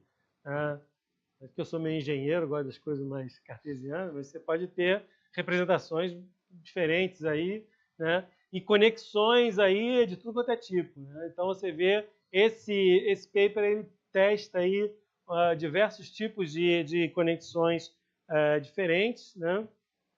Com alguns datasets benchmark. Isso também é outra característica interessante que a gente vai falar lá quando a gente vai falando das aplicações. Então, acho que isso vai ficar bem mais claro na próxima aula, quando a gente ver para que serve isso. Né? E assim como a gente tem vários datasets benchmark para visão computacional, tem vários datasets benchmark para processamento de linguagem natural, para tradução de textos, para reconhecimento de fala. Né? Então, aqui ele faz alguns exemplos, né, em alguns benchmarks, né, compara os diversos modelos, chega à conclusão aí de quais que são os mais efetivos. Mas, em geral, o que a gente vai ver é que, lá para frente, a gente vai ver uma característica, a gente vai entender agora como que é o treinamento das redes, né? Depois a gente vai entender qual é o problema desse treinamento e vai ver modelos de redes neurais que tentam resolver esse problema da memória de longo prazo do treinamento de redes recorrentes.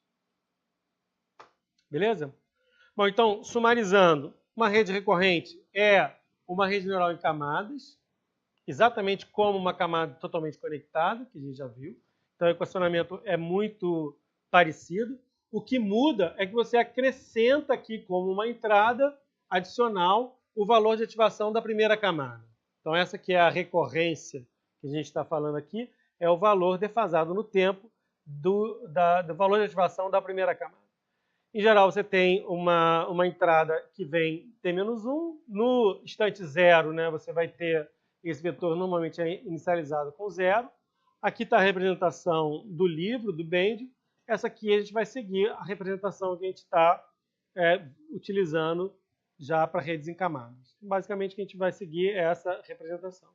Então, as equações estão aqui, são equações bastante semelhantes ao que a gente viu anteriormente. Você tem um processamento da camada recorrente, que é uma matriz de pesos vezes o vetor de ativação em t-1.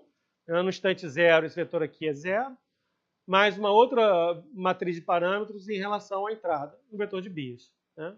Função de ativação, para ter o valor de ativação aqui. Esse é o conjunto de parâmetros. Né? E a camada de saída é calculada da mesma forma. Você tem a matriz V, que relaciona o potencial de saída com o vetor de ativação do instante T. Né? E o vetor de bias aqui é esse vetor C. Então eu tenho o conjunto de parâmetros V e C.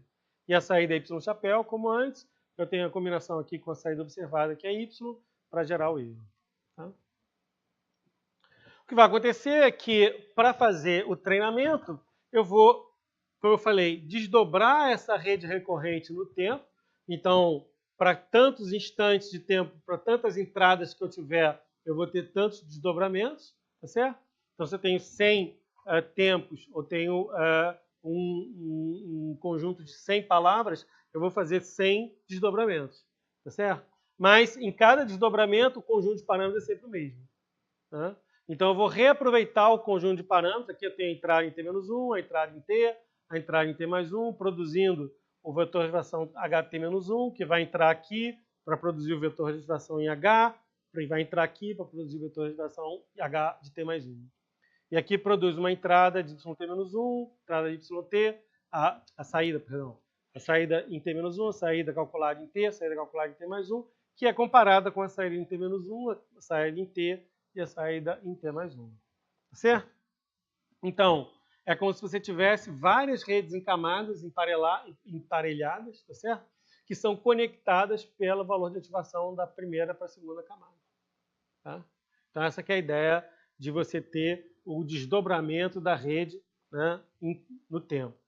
E aí, o que a gente vai ver é que o algoritmo de treinamento, ele tem um nome que aproveita isso, que é chamado de retropropagação através do tempo, que é o backpropagation through time. Ou seja, você vai propagar essas camadas em relação às camadas de tempo, tá certo? Em relação aos instantes de tempo. Tá?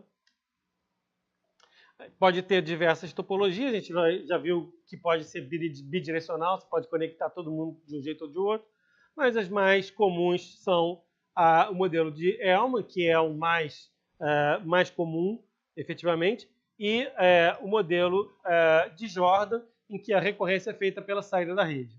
Tá? Então, essa também é uma abordagem bastante comum, principalmente quando se trata daqueles modelos que produzem sequências. Né? Modelos que vai produzir texto, modelos que vai produzir músicas, etc. Usa esse tipo de recorrência aí. Nada impede também de você usar as duas. Né? Quer dizer, isso vai depender aí da topologia que você vai utilizar no modelo. O que é mais comum é esse modelo de Hellman, que equivale à equação de espaço de estados, e o modelo de Jordan, que equivale à estrutura de erro de saída. Tá? Bom, então, de acordo com essas topologias, vai haver diversas aplicações. Né? Então, o que a gente viu aqui, inicialmente, essa aplicação many-to-many, em que para cada entrada corresponde uma saída, né? No mesmo instante de tempo. Às vezes isso não é exatamente isso, ou seja, às vezes o número de entradas não é igual ao número de saídas. Então, tipicamente, por exemplo, você está fazendo uma tradução de texto, né? O número de palavras numa língua pode ser diferente do número de palavras na língua traduzida. Então, você pode ter uma frase com, tipo, 7, 8 palavras em português, que vai resultar em, sei lá, 9 ou 10 palavras em alemão ou em francês, sei lá, alguma coisa desse tipo. Então, não necessariamente você pode ter, você precisa ter uma correspondência many-to-many, que o número de termos ou o número de instâncias da entrada seja igual ao número de instâncias da saída. Então, existem duas configurações many-to-many, essa aqui, em que o número de entradas é igual ao número de saídas, e essa aqui, tipicamente para problemas de tradução, em que você tem um número de entradas que pode ser diferente do número de saídas, ou pode ser defasado no tempo, né? Ou você pode ter situações em que você só tem uma saída. Então, tipicamente é o caso de análise de sentimento. Você tem uma frase inteira, você quer entender se essa frase é positiva ou negativa, né? Ou você pode ter o caso diferente de o caso em que você dá uma entrada e quer que a rede gere várias saídas. Então, tipicamente, você quer que você dá uma palavra e quer que ela gere uma frase inteira. Ou você dá uma nota e quer que ela gere uma música inteira. Então, tipicamente, isso que vai acontecer. Na verdade, nesse caso aqui, o que vai acontecer é que ela vai pegar a saída calculada aqui e reinjetar aqui, né? E assim sucessivamente, né? E aí, com isso, você tem diversos tipos de modelos de sequências diferentes. Então, por exemplo, você pode aqui, né, aqui nesse one-to-many, você pode ter, por exemplo, uma ideia de caption da imagem. Você entra numa imagem e ele tem que sair uma sequência de texto. Então, você entra numa imagem, quer que ele saia, por exemplo, o que está escrito na imagem, né? Uma descrição da imagem.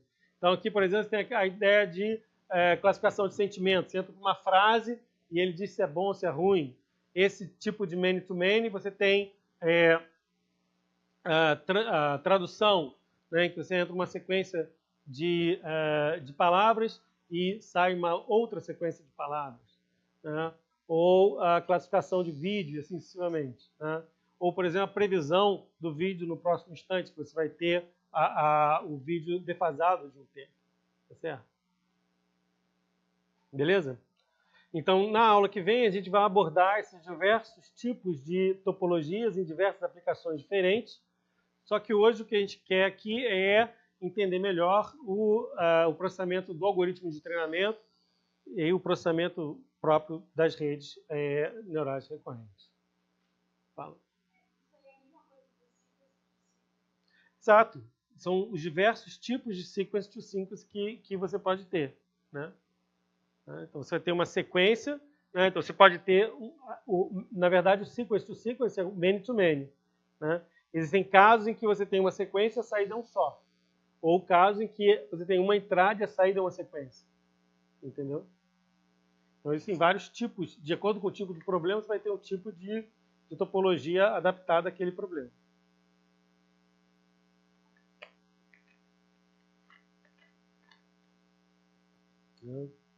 O teu caso, acho que está mais associado com isso aqui, né? Em que você, para cada entrada, você quer prever o cara do tempo seguinte, né? E aí você vai ter exatamente a saída observada do tempo anterior como entrada do próximo tempo.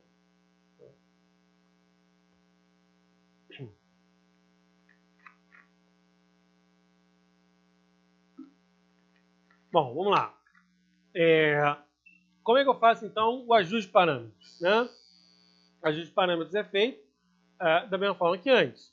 Eu vou definir uma função de custo, vou derivar essa função de custo em relação aos parâmetros e vou aplicar o algoritmo do backpropagation para trazer essa derivada para os outros parâmetros. A diferença aqui que a gente vai ver é que a gente vai ter uma derivada em que esse backpropagation vai acontecer na direção do tempo, já que eu desdobrei a rede em vários instantes de tempo diferentes. Em geral, no caso de sequências, a gente usa assim como na rede anterior, a gente usa a formulação de máxima verossimilhança, né, que vai resultar no erro médio quadrático se a tua saída é numérica, ou na entropia cruzada se a saída é nominal. Né? Obviamente que você pode usar outras normas de erro, outras métricas de erro, dependendo do tipo de aplicação, né? E pode ser testado. As principais são sempre essas. Né? Hoje os parâmetros são feitos pelo método gradiente, e o cálculo do gradiente para as camadas anteriores vai ser feito através do algoritmo da retropropagação, que é, na verdade, a aplicação da regra da cadeia nas camadas da rede. Tá? Bom, existe aí dois casos de figura, assim como antes a gente viu o processamento online e o processamento em batch, certo? Lembra? O processamento online eu processava um instante de tempo, o processamento em batch eu processava uma sequência de um conjunto de dados. Aqui é a mesma coisa, só que quando você processa um passo de tempo, eles chamam de gradiente, o backpropagation em tempo real. O backpropagation em tempo real, ele vai fazer o ajuste para cada passo de tempo. Então, você vai fazer uma previsão, fazer o ajuste. Fazer uma previsão, fazer o ajuste. Fazer uma previsão, fazer o ajuste. Fazer uma previsão, fazer o ajuste. Qual é a vantagem disso? Primeiro, você consegue um modelo que se ajusta online às características do sistema. Então, se você tem um sistema não estacionário que se muda constantemente, você vai conseguir que o modelo também se adapte constantemente ao sistema. Então, você tem como se fosse um sistema adaptativo, certo? Um treinamento adaptativo ao longo do tempo. É óbvio que você pode fazer esse processo usando o mini-batch, né? Porque o processamento em tempo real ele é bastante parecido com o processamento da rede não recorrente, vamos dizer assim, né? Mas aqui fica muito claro a ideia do backpropagation. Então aqui aquela diferença que você falou, é que o erro não é reinjetado novamente. O erro ele é retropagado, é outro processo que está rolando no mesmo vamos dizer, aqui no caso no mesmo instante. Você tem um processo que é o cálculo da saída e o outro processo que é o ajuste de parâmetros. Então, no instante T, eu calculo a saída com um conjunto de parâmetros. No instante T mais um, eu vou fazer a saída com outro conjunto de parâmetros. Parâmetros é resultado do tempo T para o tempo T mais um. Exatamente como no online. No processamento online, como é que era? No online, eu fazia o cálculo do gradiente para cada tempo, para cada registro.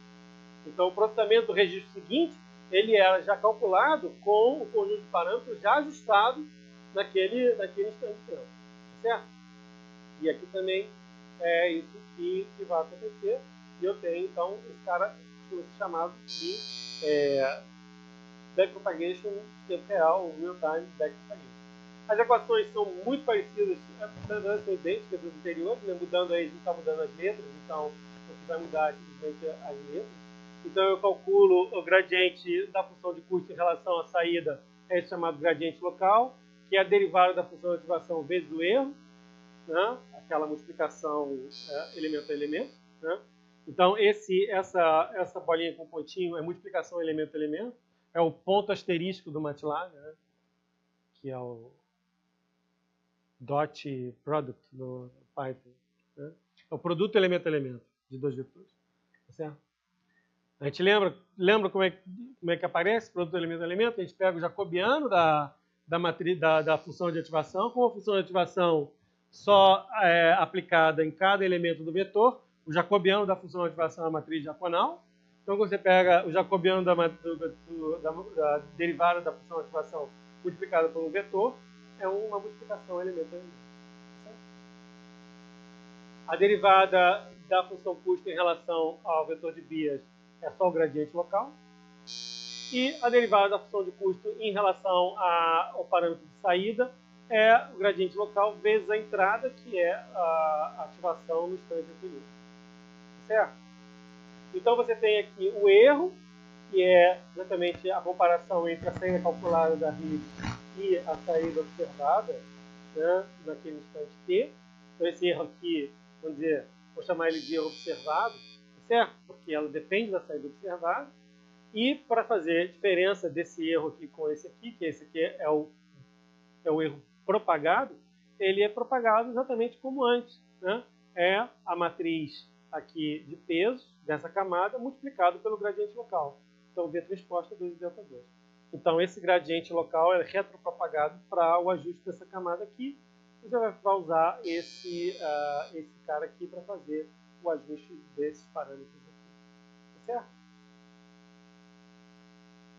Bom, então, no caso de você ter uma rede recorrente, você vai ter dois tipos de erros retropropagados. Um erro retropropagado é esse, que vem da saída.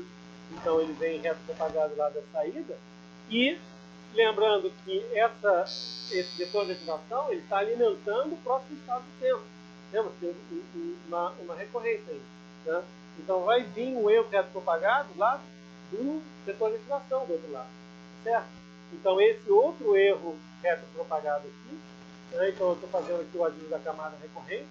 Né? Eu tenho o gradiente local, que agora é a derivada da função de ativação multiplicado pelos dois erros, tá certo? O erro que vem da saída observada e o erro que vem da recorrente, tá certo? São dois erros que vêm em multiplicado. O gradiente da função de custo em relação ao vias é o próprio gradiente local. Tá? O gradiente da função de custo em relação à matriz de peso W é o gradiente local vezes essa entrada, né? E lembrando que o W é multiplicado pela valor de ativação. E o gradiente local em relação aos parâmetros da entrada a derivada da função de custo em relação aos parâmetros de entrada é o gradiente local vezes a entrada x. E o erro retropropagado, esse que vai passar lá T-1, que é esse que vem lá de T, é a matriz W transposta gradiente local. Então, são as mesmas equações da rede em camadas. São as mesmas equações da rede em camadas. O que muda é que agora você tem duas retropropagações acontecendo ao mesmo tempo. Uma retropropagação que vem da saída observada e outra retropropagação que vem do estado distante seguinte. Beleza? Lembrando que nesse caso não tem problema de causalidade. Por quê? Porque você só pode treinar a rede quando você chegou lá no final e traz para cá. Né? No caso do tempo real, né, essa atualização vai ter que ser feita no próximo instante. Então vai ter que ter uma defasagem aí do instante de tempo.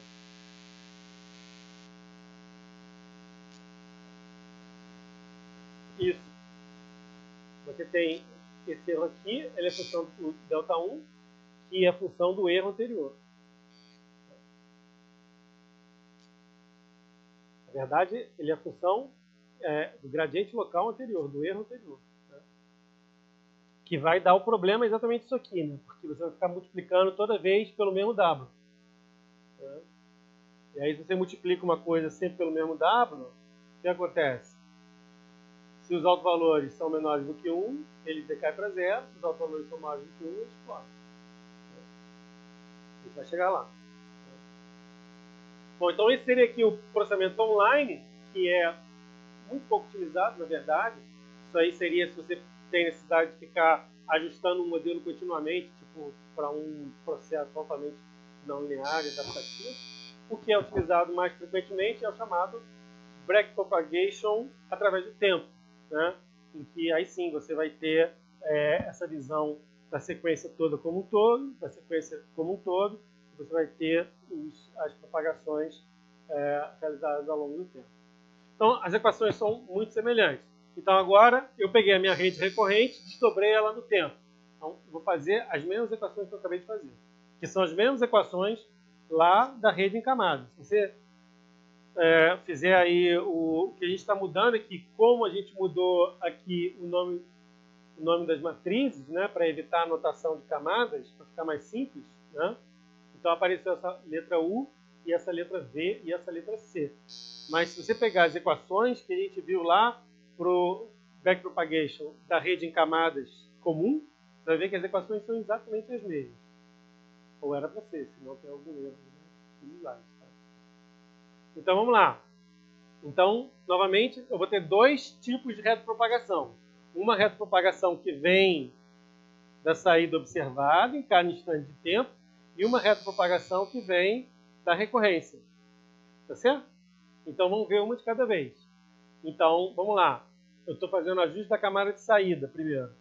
Então, a derivada da função de custo em relação à saída calculada é o gradiente local, que é a derivada da função de ativação aqui, né, normalmente o softmax, vezes o erro. Beleza? Exatamente igual ao que tinha antes. A derivada da função de custo em relação ao bias é o gradiente local, né?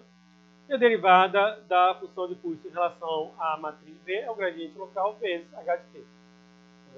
Então aqui eu estou fazendo o gradiente total, então isso é a soma de todos os erros.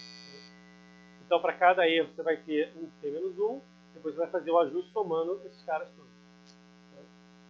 E o que vai vir da segunda camada para a primeira é a retropropagação desse erro aqui em cada instante. Tá? Então, como é que vai funcionar o Backpropagation through time?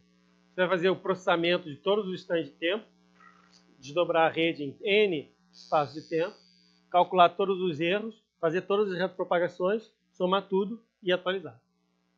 Tá certo? É assim que funciona. Tá? Então, o erro retropropagado, esse erro retropropagado da saída, né, que é o epsilon y aqui, na verdade, ele é calculado pela retropropagação desse erro aqui através dessa matriz V. Né? Por quê? Porque na propagação para frente, o y chapéu não é o V vezes o H de T menos 1? Então, na retropropagação, o erro retropropagado é o erro vezes o B transposto. É o gradiente local, desculpa, vezes o B transposto. O gradiente local que é basicamente o erro multiplicado pela derivada da matriz de equação. Tá? Então, esse aqui é um fluxo do gradiente. E agora tem o outro fluxo do gradiente, que é o fluxo devido à recorrência, que vai atuar para fazer o ajuste dos pesos da primeira camada, W, U e B. Oi.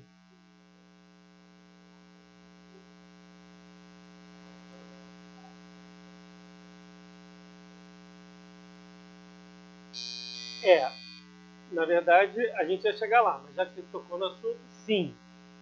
Mas a diferença é o seguinte, a diferença é que aqui você tem que fazer um por um, porque você tem uma dependência, o instante T depende do instante T menos 1. Então você não pode fazer como no mini-batch, que você juntava todos os N registros e processava tudo de uma vez uma multiplicação matricial. Porque você tem a dependência do T e T menos 1. Então você é obrigado a fazer isso dentro de um for. Então por isso que ele é muito mais lento do que o processamento de uma rede. Por exemplo, se você tiver 100 passos de tempo, para treinar uma rede recorrente de 100 passos de tempo, vai ser muito mais lento do que uma rede simples, vamos dizer, forward, de 100 camadas.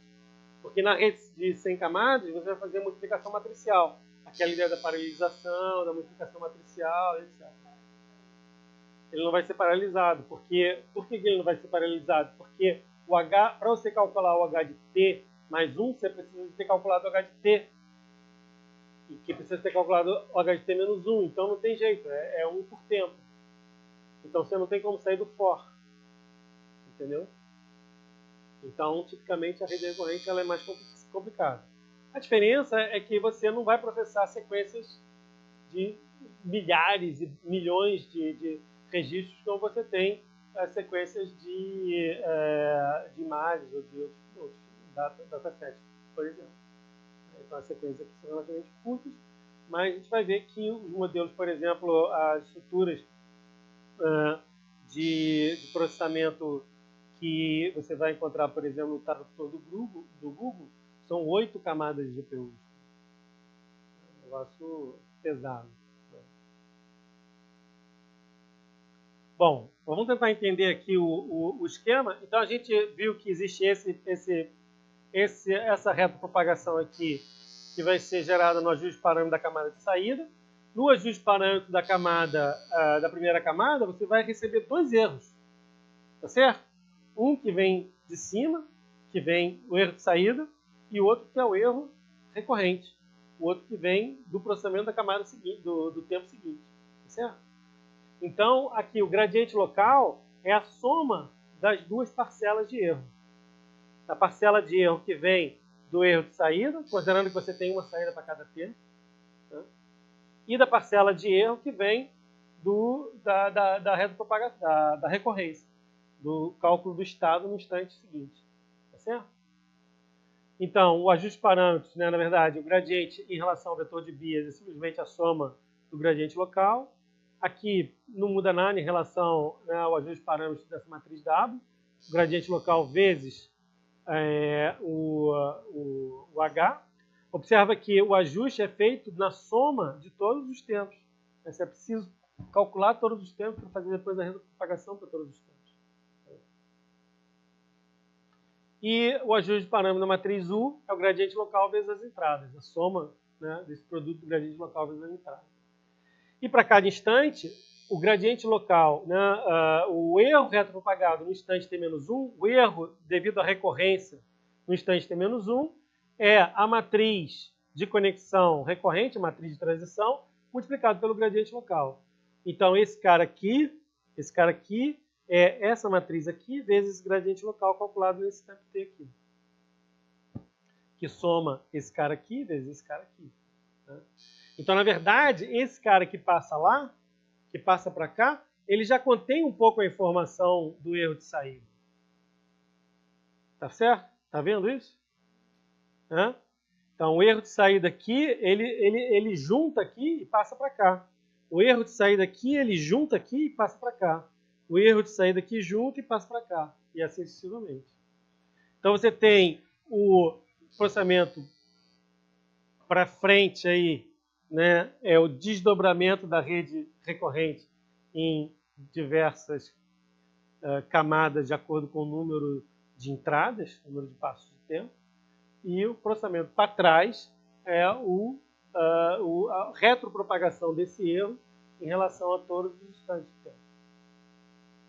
Beleza? Bom, tem que ver o vídeo umas 5 vezes até. O pior é que não vai dar para ver, né? Que a imagem vai ficar aqui, né? Mas lendo o livro, acho que ajuda bastante. Né? E se tiver dúvida, a gente está aí disponível para falar.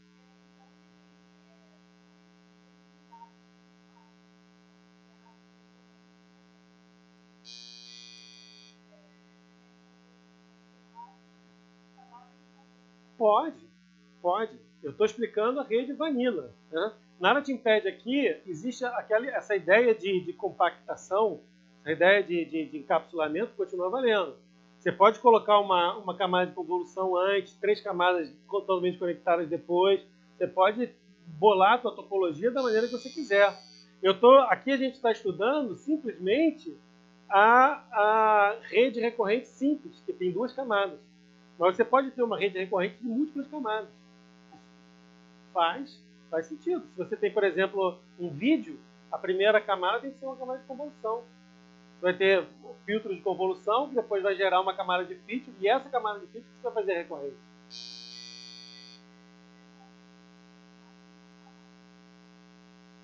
Faz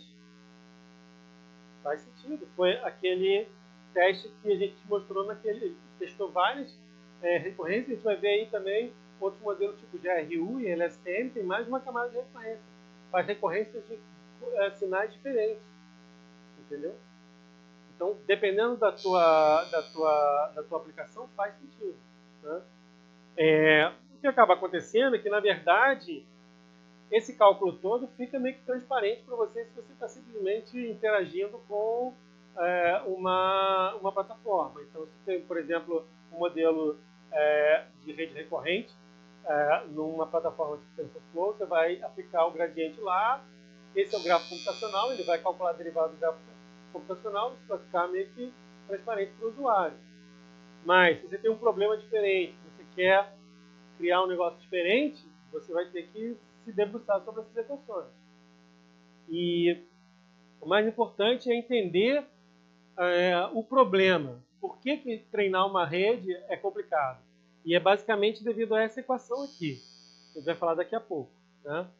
Basicamente é feito que o fato de você retropropagar com sempre a mesma matriz de peso, o fato que você compartilha esses pesos para os diversos instantes de tempo, e você faz a retropropagação utilizando sempre a mesma matriz de peso, que vai acontecer é o seguinte, essa matriz facilmente ela pode gerar um erro que vai explodir ou gerar um erro que vai para zero, dependendo se os autovalores são maiores do que 1 ou menores do que 1. Certo? Então é isso que vai ser o problema da memória da rede, que vai ser resolvido com outras topologias. Mas isso é bom, spoiler para daqui a 3 ou 4 slides. Bom, esse gráfico é um pouco meio poluído, mas o que é importante dizer é o seguinte. Primeiro, no processamento você desdobra a rede, a recorrência da rede é desdobrada em vários passos de tempo. Com isso você gera como se fosse uma rede de múltiplas camadas e você vai aplicar o gradiente nessas múltiplas camadas. O que vai acontecer é que, como você tem, eventualmente, problemas em que você tem saídas observadas em cada instante de tempo, você vai sempre juntar esses dois erros retropropagados da observação e da recorrência para a camada do tempo anterior. Certo? Essa aqui é mais ou menos a ideia principal. As equações estão aqui. Vale a pena dar uma revisada nessas equações com calma. Vale a pena comparar essas equações com as equações do backpropagation lá do modelo de MLP que a gente falou lá no início. Tá? E ver que são exatamente as mesmas equações. Na verdade, aquela promessa que eu fiz no início do curso, que a gente vai ficar vendo sempre a mesma equação de diversas formas, ela continua valendo. Você pode facilmente verificar que são exatamente sempre as mesmas equações, considerando que está mudando um pouco o formato da entrada, mas o formato geral da equação não muda. Então, o formato geral do backpropagation também não muda. É por isso que a gente consegue facilmente ver essa equação aqui, que ela é o backpropagation do MLP. Certo? É a mesma equação que está lá no MLP. Tá? Bom, o que acontece? Então, isso vai ser retropropagado até o final, né? E quando chegar no final, no último instante de tempo, você não tem mais T mais 1. Né? Então, como você não tem mais T mais 1, só tem um erro. Né? Você não tem mais aquele erro que vem da recorrência. Então, no último instante de tempo, o gradiente local é calculado só em função do erro y. Tá certo? Né? Ao passo que aqui, o gradiente local é calculado em relação a esses dois erros. Né? Então, na verdade, aqui é o erro. Na verdade, é esse erro de N aqui. Viu? Sempre tem um erro, né? É impressionante. Né? Esse erro aqui é esse erro aqui, esse erro de N. Né? Ah, não, Mito, tá certo. Eu estou falando da camada recorrente, desculpa. A camada de saída continua igual. É só o erro de N. Na camada recorrente, exatamente, na camada recorrente é que você não vai ter dois erros. E no instante T normal, você tem um erro que vem da observação e um erro que vem da recorrência. Quando você está na camada de saída do último tempo, não tem o erro da recorrência, então só tem o erro do Y. Tá? Então é exatamente isso. O gradiente local é função só do erro retropropagado da saída observada. Tá? E aí começa a retropropagação, daqui que começa a retropropagação da recorrência. No instante n-1, você já tem os dois erros, certo? Tem um erro que vem da observação e o erro que vem da recorrência do último cara. Esse cara aqui que não tem. Assim como o primeiro instante não tem o h de t-1, o h de t-1 normalmente é 0, o h de 0 é 0, certo? No último instante você não tem a retropropagação do n mais 1, porque acabou em n. Tá? Essa aqui é a ideia. E aí o que tem é o seguinte, existe naqueles problemas em que você tem que passar a sequência toda para ter uma saída no final, tipo análise de sentimento, você vai ter esse erro retropropagado aqui só uma vez, só no N. Todos os outros erros que vão ajustar todos os outros modelos, as camadas recorrentes dos outros instantes de tempo, são só esse erro retropropagado aqui. Na verdade, você só vai ter camada de saída no último tempo, né? no último instante. Os outros instantes não tem camada de saída. Certo? Então, esse aqui é o caso do many to one. Né? A gente estava vendo o caso do many to many, esse é o caso do many to one. E aí são sempre as mesmas equações, sendo que aqui agora, em vez de ser só o erro y, é só o erro h, no instante t comum, é só o erro h, para t menor que n. Né? Para t igual a n, esse é o erro y aqui. Beleza? Bom, então, vamos lá. Recapitulando. A gente tem a rede recorrente, está estudando a rede recorrente simples, que é uma rede de 2 camadas, certo? Essa rede recorrente simples, mais simples que tem. Pode ter outras topologias mais complexas, mas o que a gente está vendo é como é feito o cálculo, o ajuste de parâmetros dessa rede simples. Né? Como você tem esse efeito de encapsulamento, você pode ter outras camadas, ou para depois, ou antes, que você vai retropropagar o erro normal, como se fosse uma rede normal. A gente está vendo só como é que faz a retropropagação na camada recorrente, que é a única diferença que tem. Você vai juntar os erros retropropagados que vêm da saída e que vêm da camada recorrente. Beleza? A gente faz o processamento desdobrando a rede em tantas unidades quanto instantes de tempo, tá certo? De forma que você vai ter uma rede de várias camadas, mas em cada instante de tempo usa sempre o mesmo vetor, o mesmo conjunto de parâmetros. E é isso aí que é o problema. Né? O fato de você usar sempre o mesmo vetor de parâmetros, na hora da retropropagação, você também vai usar sempre o mesmo conjunto de parâmetros. E o que acontece quando você multiplica um vetor pela mesma matriz várias vezes? Né? O vetor pela mesma matriz várias vezes. O que vai acontecer é que você vai ter uma tendência desse vetor ou explodir ou ir para zero de acordo com os autovalores. Então, a maneira simples de se ver isso, fazendo algumas simplificações, né? Considerando que a função de ativação é igual a 1, né? E que esse erro é calculado dessa forma aqui. Né? O que tem é o seguinte, esse gradiente local, quando você soma esse gradiente local, né? Você calcula esse gradiente local, faz essa propagação do gradiente local várias vezes, né? Você vai multiplicar sempre pela mesma matriz, né? O que equivale a fazer gradiente local num tempo t qualquer, equivale a você elevar a matriz W a uma potência K. Você faz isso K instante de tempo. Né? E aí, se você faz a decomposição de valores, a decomposição de autovetores dessa matriz aqui elevada a K, você vai ter os autovalores elevados a K. Né? E aí, o que acontece com os autovalores? Né? Se os autovalores são maiores do que 1, o gradiente explode. Se o gradiente local, né? Se os autovalores são menores do que 1, o gradiente vai para zero. Né? Então, o fato dessa recorrência gerar uma multiplicação sempre pela mesma matriz, tá certo? Vai multiplicar sempre pela mesma matriz. Né? O gradiente local é o erro retropropagado, é o gradiente local vezes a matriz de conexões. Pode ser calcular sempre por essa mesma matriz. O que vai acontecer é que uma dessas duas coisas vão acontecer. Ou o gradiente vai explodir, ou o gradiente vai para zero. Tá?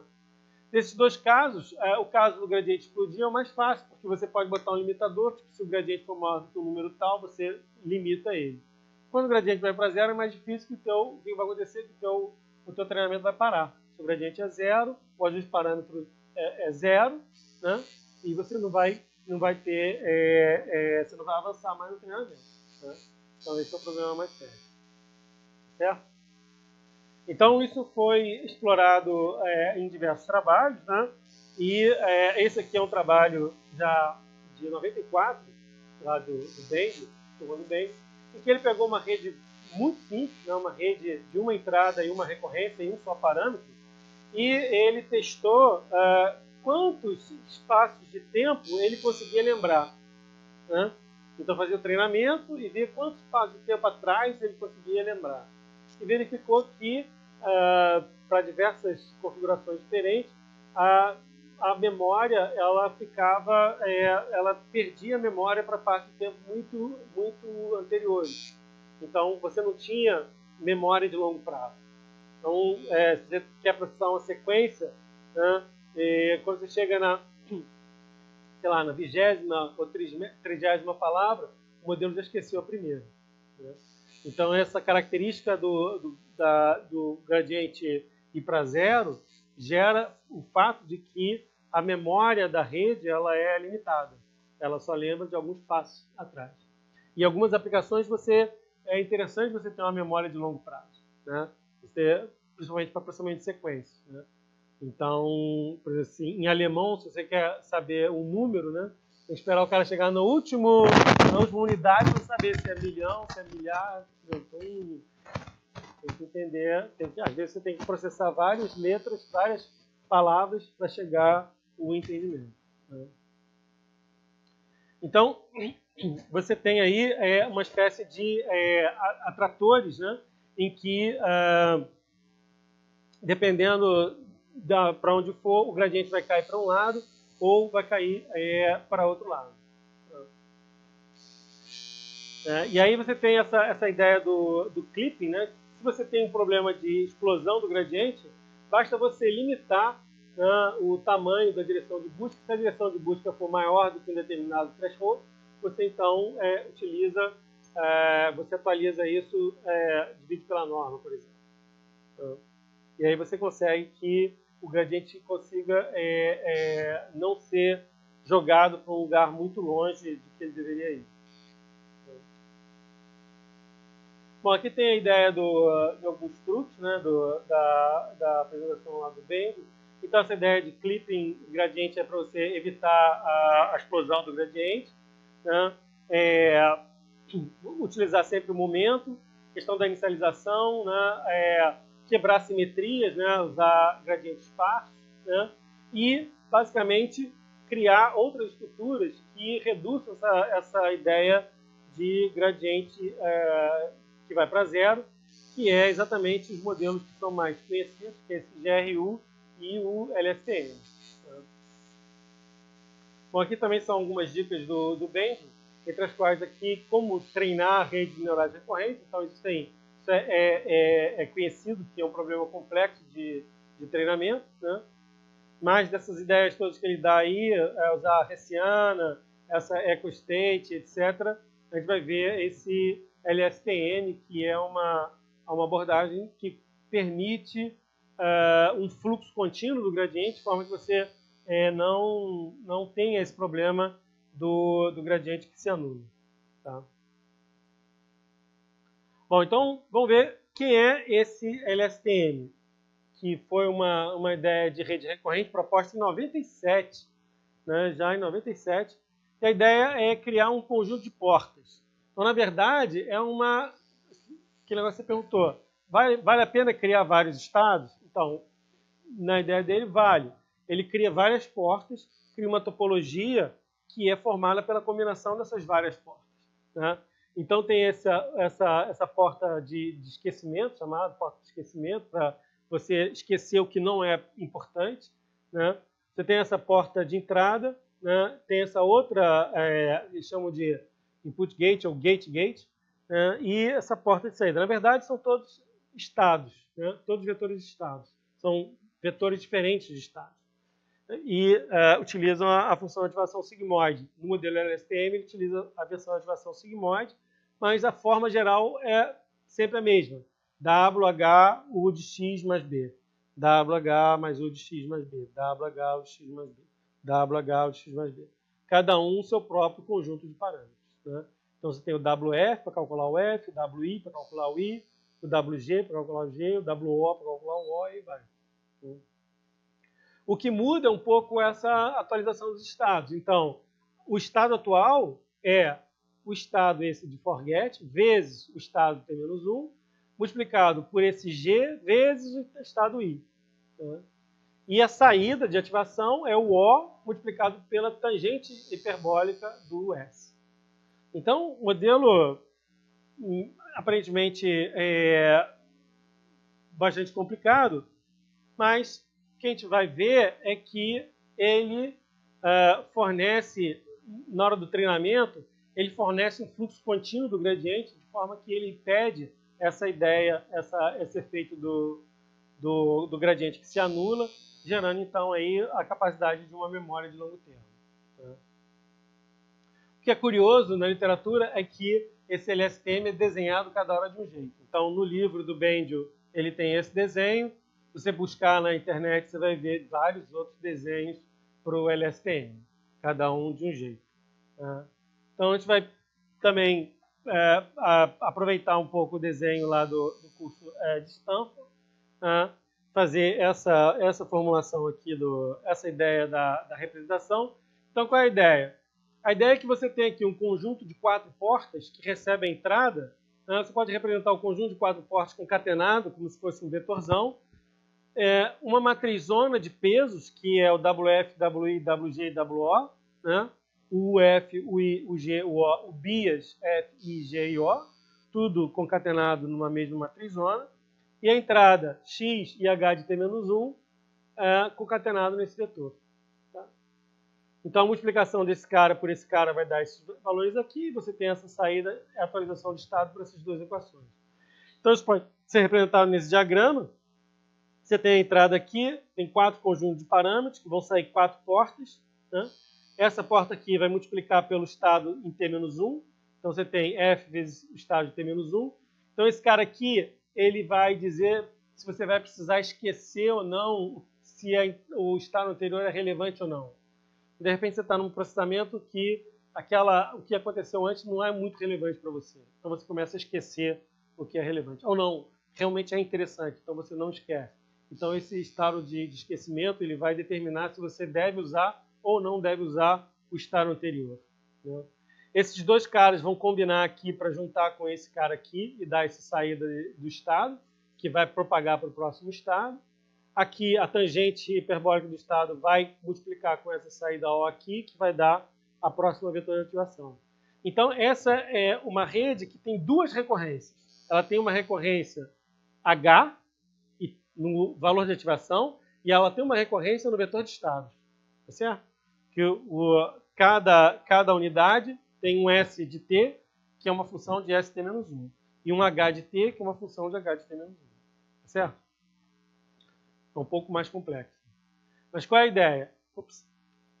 A ideia é que no treinamento, ele fornece um fluxo contínuo aqui no gradiente. Então, a gente não vai entrar aqui nos detalhes das equações de treinamento, que não faz isso, mas são basicamente no mesmo formato que as anteriores. Se você calcular, vão ser variações do que a gente já viu anteriormente. Mas a grande vantagem da LSTM é que ele gera um fluxo ininterrupto do gradiente. Então, ele não vai ter esse efeito do gradiente que se anula. Você vai ter um fluxo do gradiente que passa direto por todas as camadas ao longo de todos os tempos.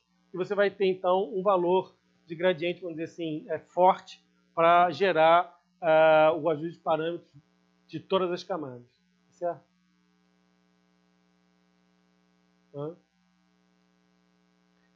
E aí, você tem uma variante dessa, que é, na verdade, uma rede um pouco mais simples do que a LSTM, né?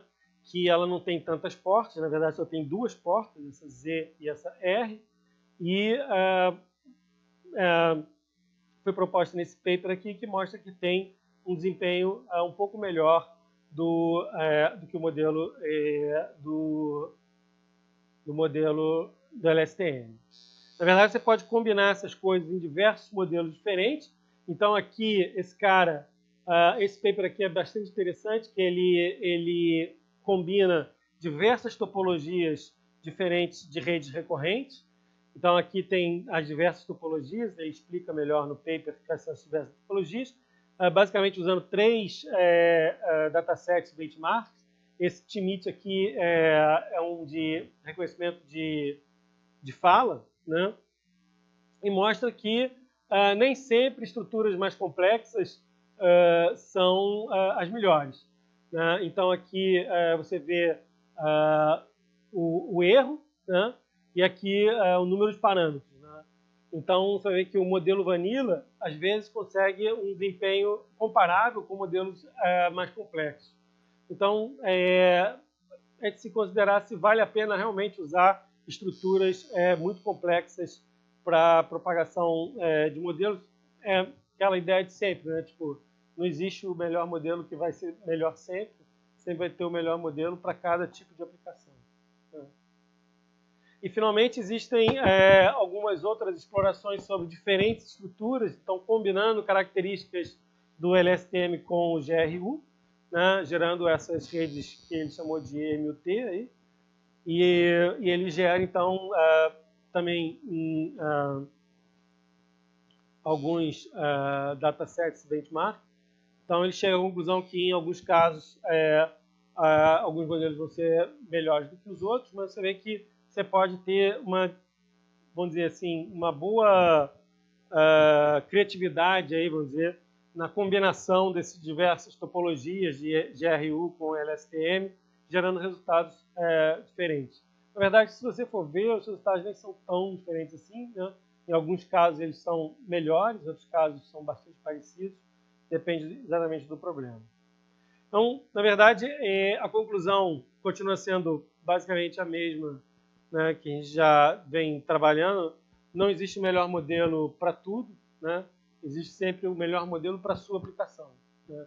O que é interessante é que essa característica de recorrência te dá a possibilidade ainda maior ainda de combinar diferentes topologias de rede para tratar diferentes tipos de problemas dinâmicos, certo? Na próxima aula, então, a gente vai ver aplicações desses tipos de modelo. Então, a aula de hoje mais teórica é realmente um pouco mais dura, principalmente para quem está vendo isso pela primeira vez. Eu recomendo fortemente que vocês repassem essas equações em casa, deem uma olhada. De preferência também, assim que tiver um vídeo disponível, vou colocar lá no Piazza. Mas a aula que vem, que a gente vê essa coisa em prática funcionando, a gente vai entender melhor como que essas coisas funcionam e qual é a ideia, né? Mas, no fundo, do ponto de vista do cara que está simplesmente implementando modelos, todas essas equações, todos esses derivados, isso tudo fica encapsulado dentro da plataforma, e isso é bem transparente do ponto de vista do usuário, né? Então, o importante é entender quais são as características que vão fazer com que o modelo vai funcionar e ter algum sentimento de como combinar os diversos tipos de modelos. Tá certo? Bom, então por hoje a gente fica por aqui, né? Alguém tem algum comentário? Pela cara de vocês, já vi que hoje não foi a aula mais fácil do curso, né?